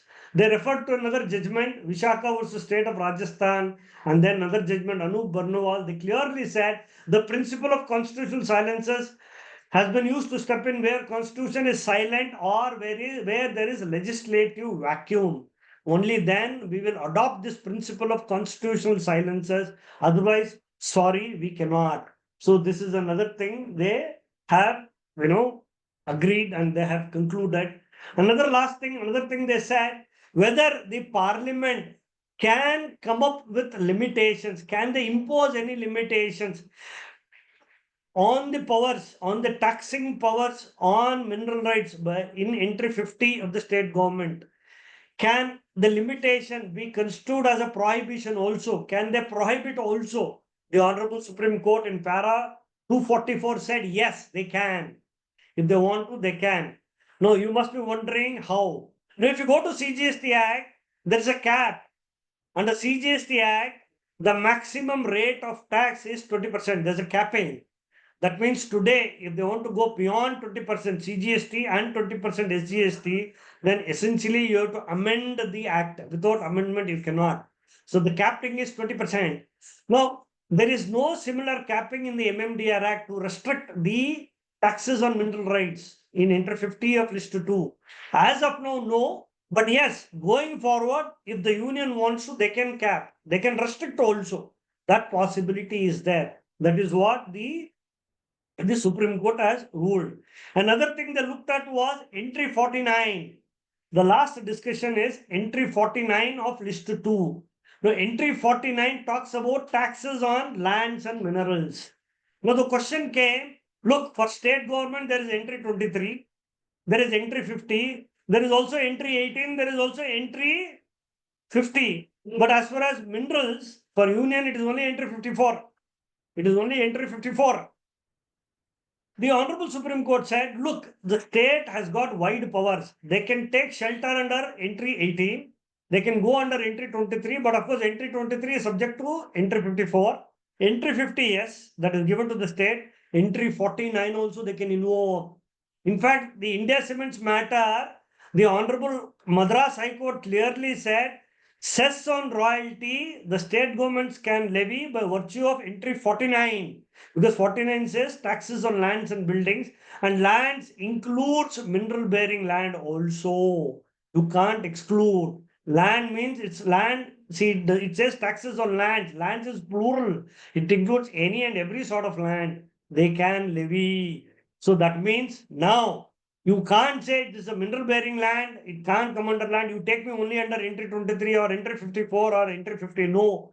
So that means today the state has got a wide latitude. They can invoke either entry 49 or entry 50. But as of now, all the cesses that are levied, they are only by virtue of entry 49. No state government has exercised powers under entry 50. But going forward, they will do it. They will definitely do it because of this 9-judge bench order. So I think there are many more, but for lack of time, I don't think I'll get into all this. Now, finally, to conclude my presentation, I will look into the conclusions. I think that is important. 9-judge bench. So obviously there are 9 conclusions. We will look into all the 9 conclusions and then we will conclude the sessions.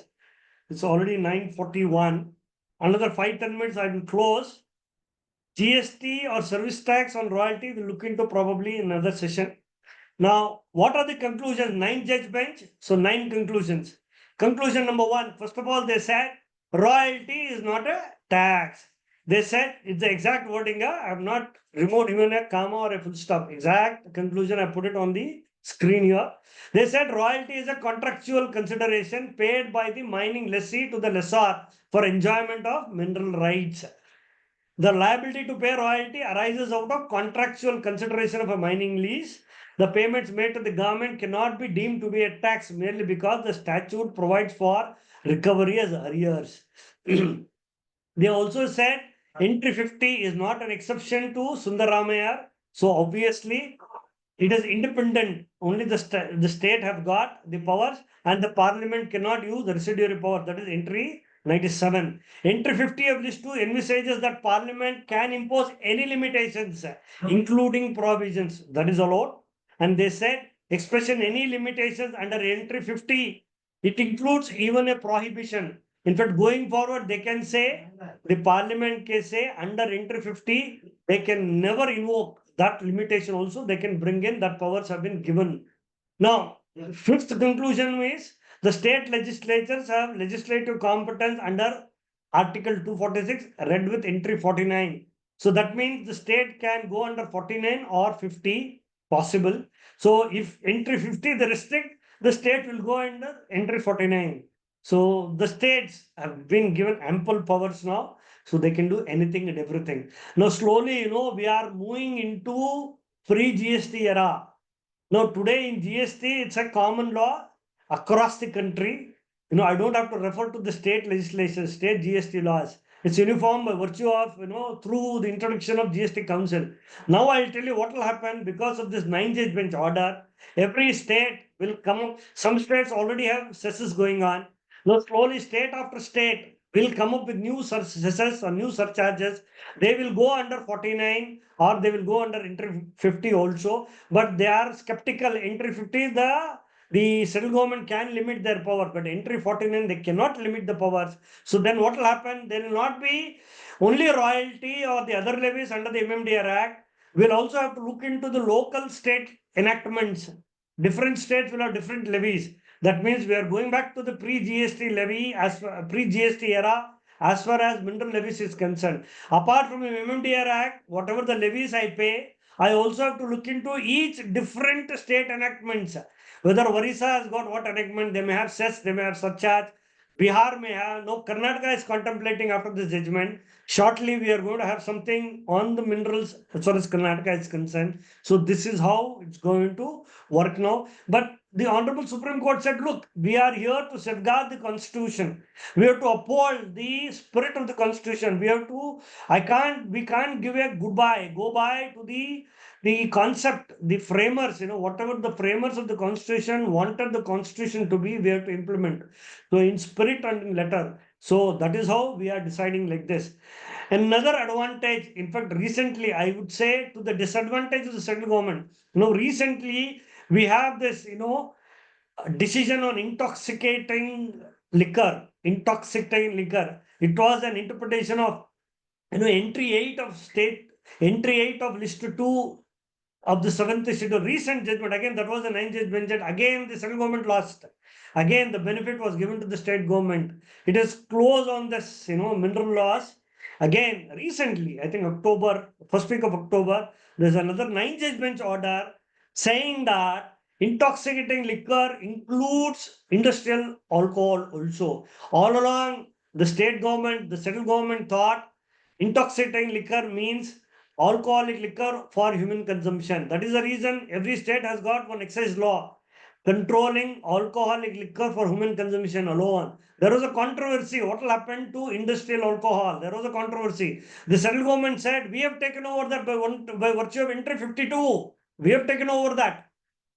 But now the Honorable Supreme Court said, sorry, intoxicating liquor includes alcoholic liquor for human consumption as well as industrial alcohol. That means the state governments are empowered now. Now going forward, we'll have another levy on industrial alcohol also. So we have to wait and watch. So again on minerals, the state won. On the alcoholic intoxicating liquor, again the state won. Again, the Honorable Supreme Court clearly said, look, I am here to interpret.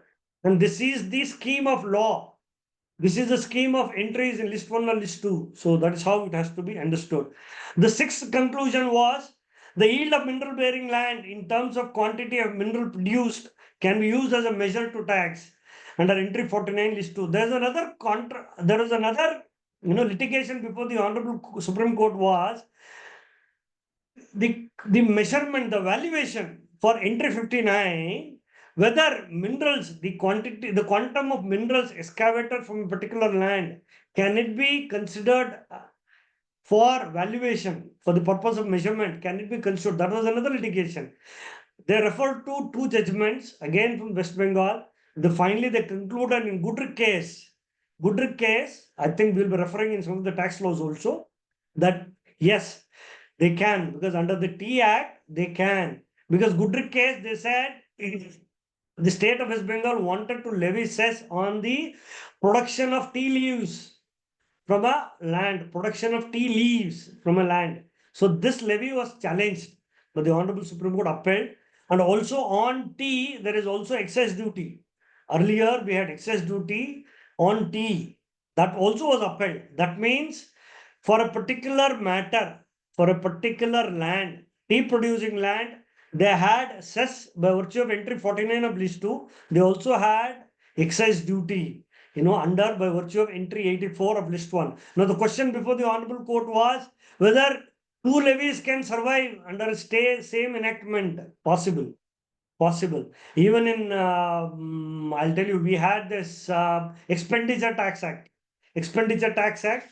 Here also, because the state government were levying expenditure taxes, was basically on levy of expenditures over and above room rent of 400 rupees per day per person in any hotel. In any hotel. This was Expenditure Tax Act. Subsequently, this expenditure tax was removed.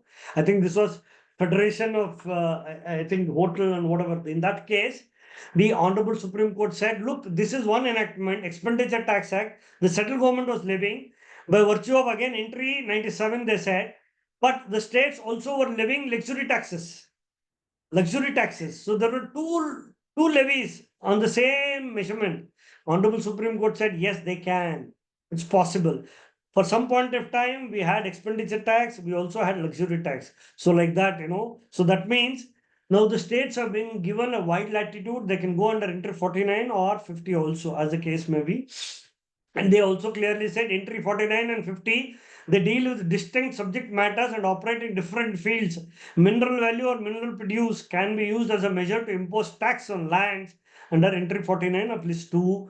The limitations imposed by the parliament in law relating to mineral development with respect to entry 50 of list 2 do not operate on entry 49. They are two separate, because there is no specific stipulation under the constitution to that effect. And finally, they've overruled the Honorable Supreme Court judgments in Orissa Cement matter, India Cements, then Federation of Mining Association Rajasthan, Mahalakshmi Fabrics, Saurashtra Cements, Mahanadi Coalfields, Kannadas, and all the prior Supreme Court judgments, they have overruled. So today it is a 9-judge bench that will hold the field. So 9-judge bench, 9 decisions, they have far-reaching implications. They have got far-reaching implications.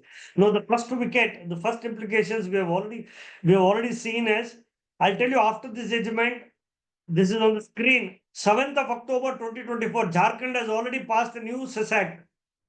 After the judgment, by relying on the judgment, the state of Jharkhand on 7/10/2024, they have already passed a new cess act. They are now levying, if you see, 100 rupees per ton for coal, 100 rupees, that means extra, over and above royalty, etc., under the MMDR Act. They will also pay, these are the cesses. So this is the implication.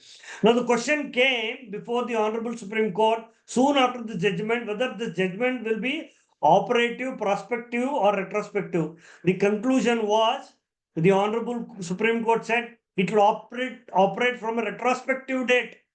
Now they said the cutoff date they gave was from 1/4/2005 onwards it will be operating. For example, state like Orissa and all, their acts were struck down or it was suspended.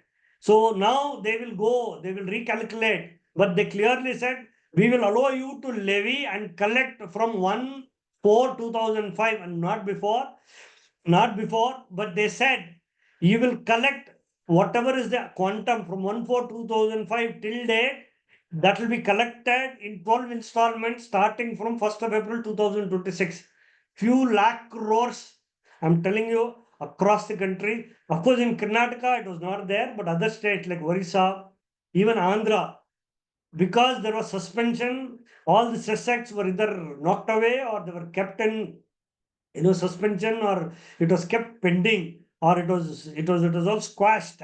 All those will resurface now, and imagine few lakh crores the companies will have to pay, especially the mining companies in Orissa, in Bihar, and probably in Uttar Pradesh, and probably in Madhya Pradesh, and then in Andhra. All the old laws will get will be invoked, and then the states will calculate, but only relief they have given is no interest and penalty prior to 25th of July 2024. They said you collect only all those cesses and surcharges which were suspended earlier, you recalculate, will allow you to collect from 1st of April 2005. You will pay in 12 installments starting from 1st of April 2026. The time they have given, but of course, no interest and penalty. Then what happened? The central government filed a review petition. Mind you, the central government filed a review petition before the Honorable Supreme Court. The Supreme Court rejected. They cancelled it. They said, sorry, we cannot. This is the law of the land. So that means whatever 9 judge bench has been decided, that's the law of the land. On 24th of April, September 2024, the Honorable Court did not entertain the review petition, even though it is filed with the central government. They did not entertain. So that means today, whatever the 9 judge bench has been decided, that is the law of the land. So I think this is all about this judgment. Now I think I will stop here because we are taking a lot of time. Taking a lot of time. Now what I will do, I'll stop sharing. So maybe another 5 or 10 minutes. Any questions you have, we can discuss. I don't mind little extending also if all the members agree. And regarding service tax or GST on royalty, we will probably, with the permission of Venu sir and Jitin sir, probably I may take the next time, maybe next time, 15-20 minutes, we can discuss on that and then we can close. So anything on the judgment, little bit I need to hurry up because it's too big a judgment, 393 pages. They've discussed a lot of concepts. There are hundreds of case laws they've referred to. And personally, it was a big learning for me also. In fact, I have read this judgment thrice to understand, because for me it was really a challenge because I'm addressing the CES now. In the past, I've addressed certain mine owners, few hundreds of mine owners I've addressed. Now I'm addressing certain mining professionals because I need to change. I need to alter my presentations accordingly because there they don't understand much about the legislative powers of the state and the central. They don't understand so much. So accordingly, I need to modify. So anyway, this is all from my side on the judgment. So anything else we can discuss. Now I leave the floor open for any queries or any discussions. Anything you want to ask, we can discuss. Sir, nothing to ask, but it's like wonderful listening to your presentation, because it's like you have walked us through the entire judgment, like how it happened, uh, like no disturbance. Good to listen. And even to other professionals, when you are addressing, you should definitely present to them a little bit on the constitution, that they need to be aware of it. Uh, that's what my view. But yeah, Jitin sir, to you, sir.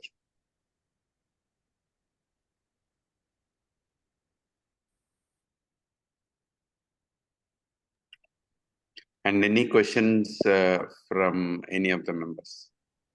Vijay sir, firstly, thank you so much, for such an insightful session. You took us from basics and amazing conclusion part and all that, sir. Thank you very much. I have one question, sir. You have one slide about lease versus license. So in some of the some of the agreements are worded as leave and license arrangements. So I mean, what makes it that what is that difference in leave and license agreements? Any thoughts on? Yes, madam. Madam, thanks again. Madam, see what happens. This leave and license. This is a terminology used mostly by all the lawyers, and I think it's referred to in the Transfer of Property Act and a few other local laws. But the Honorable Court says, don't go by the words. They say go by the essence of the agreement, essence of the contract. Either it's a lease or a license. So you have to go by the contractual terms. So basically, they want to be very specific. Look, leave and license. By that, I mean to say, for example, immovable property in Bangalore, rental agreements and all, they want to clearly say, look, only 11 months you're having, after that you will leave and go. So probably they want to enforce that. It's not that, I'm giving you the possession, no doubt. You have interest in the property, but it does not mean that you can't leave. That means after the term is over, you have to leave and go. That is what they want to say. That is how they are saying leave and license. But according to me, it is a lease or a license. In some of the paragraphs, the Honorable Court says go by the contractual terms, not just by the heading, not just by the terminology used. I think according to me, madam, if you go through the terms and conditions in the leave and license agreement, it will be mostly like a lease only for a shorter period or for whatever period they agreed. So that is So how, according to me. especially I have just recently it came across a case where it's a association of homeowners association, where the common property is like it belongs to the entire association per se, not any individuals which can be mapped. It's a common interest which is there. So generally they charge as a license fee and not as a rental income. So in that context, I just asked, they have worded it as leave and license agreement. So it is, I mean, so in such a case, do they get interest in the property or only permissive rights to, there is this supermarket which they give, a place which they give for a supermarket in the, resident welfare association, common areas, whatever it is that, yeah, that kind. I mean, Oh, madam, many a times we are saying it is used interchangeably.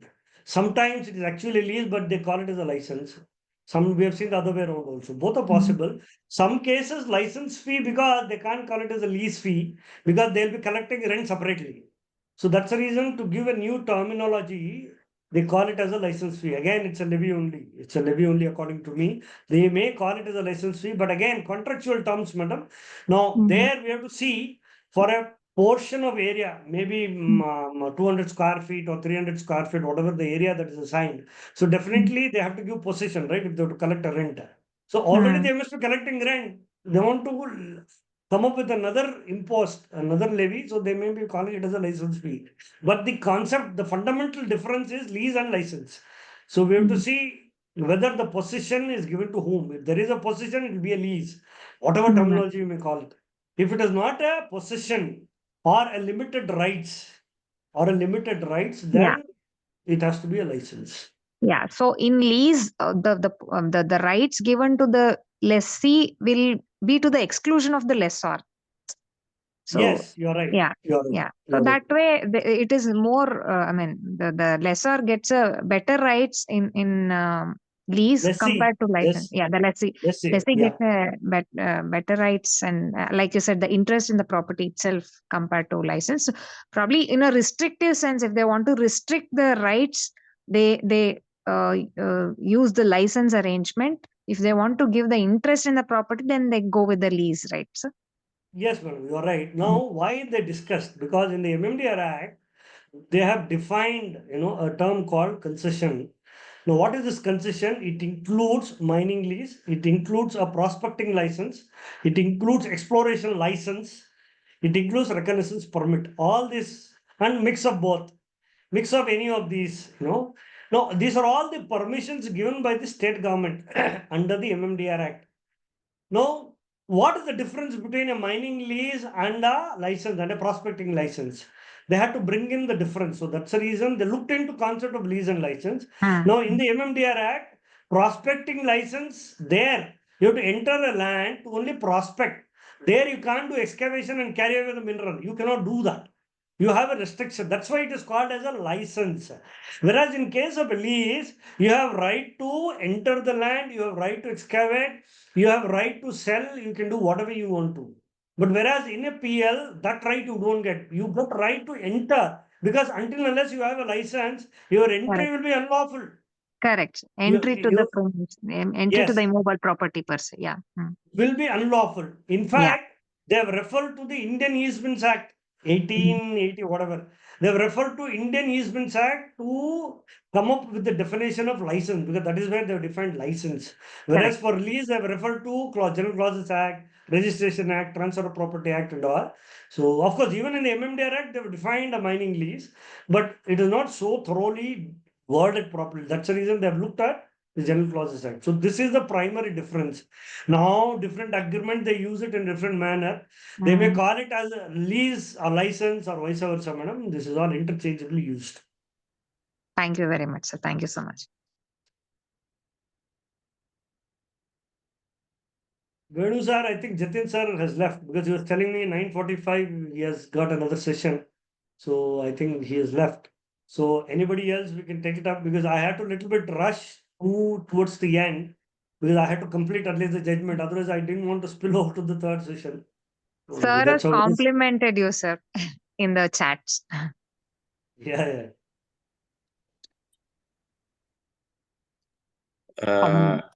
Anyone else? Any questions? Okay, so Vijay sir, now we understood the judgment. Kind of, I'll say we got to know the judgment. Now, the discussion on impact of this on the GST, how do we take it? What we'll do, not much because this was the fundamental. And as I Yeah. clearly told, this judgment does not talk about service tax or GST and royalty. Correct. Okay. They only said what is royalty, how to interpret, what are the powers given to the state, central, under the MMDR Act, etc., etc. Because taxes are not dehorse the actual transactions. Because according to me, taxes come later. First is a Correct. transaction. So now we have understood the transaction, hopefully, all of us, including me. So we have understood the transaction. Now we'll have to map the taxes. Now we'll have to Correct. see whether service tax or GST, whether it will apply, it will not apply. And there are certain judgments by the high courts already, like Rajasthan High Court. There's so many high courts, some decisions have already come. Now the Right. matters are pending. So what we will do next session, since I do not want to give up this continuity, next session, maybe 15 to 10 minutes, we can look into those aspects. In fact, I have prepared certain slides. We look into those aspects. Yeah. The next session, maybe 15 to 20 minutes, and then you will move on to another speaker, whatever Done. topic you decided. Done. So that we In have fact, continuity. Yeah. Yes, madam. Yeah, in fact, because this GST matter was brought out, see, there are so many notices issued, demanding RCM on royalty, and many Yes. people have taken a ground that royalty is a tax. Now, Correct. after this judgment, definitely that ground has lost, and it's a clear case for revenue. So probably we have to be very mindful about how we word the grounds as well. Madam, all those matters will fall now. There are half a dozen high courts, I'm telling you, Hmm. purely on this, as you rightly said, they have just taken this ground. Royalty is a tax. The matter is before the nine judge, everybody, even a rookie and an ordinary lawyer, he goes before the Honorable High Court, any High Court. I Yeah. have about half a dozen judgments with me. Every High Court has granted a stay. Now what will Yeah. happen? Automatically the stays will go. Yes. No, where are you? You're worse off, no? Anyway, we'll discuss this And more. and there is this implied admission that we have not discharged GST on the royalty because of taking this ground. Correct. You're right. You're right.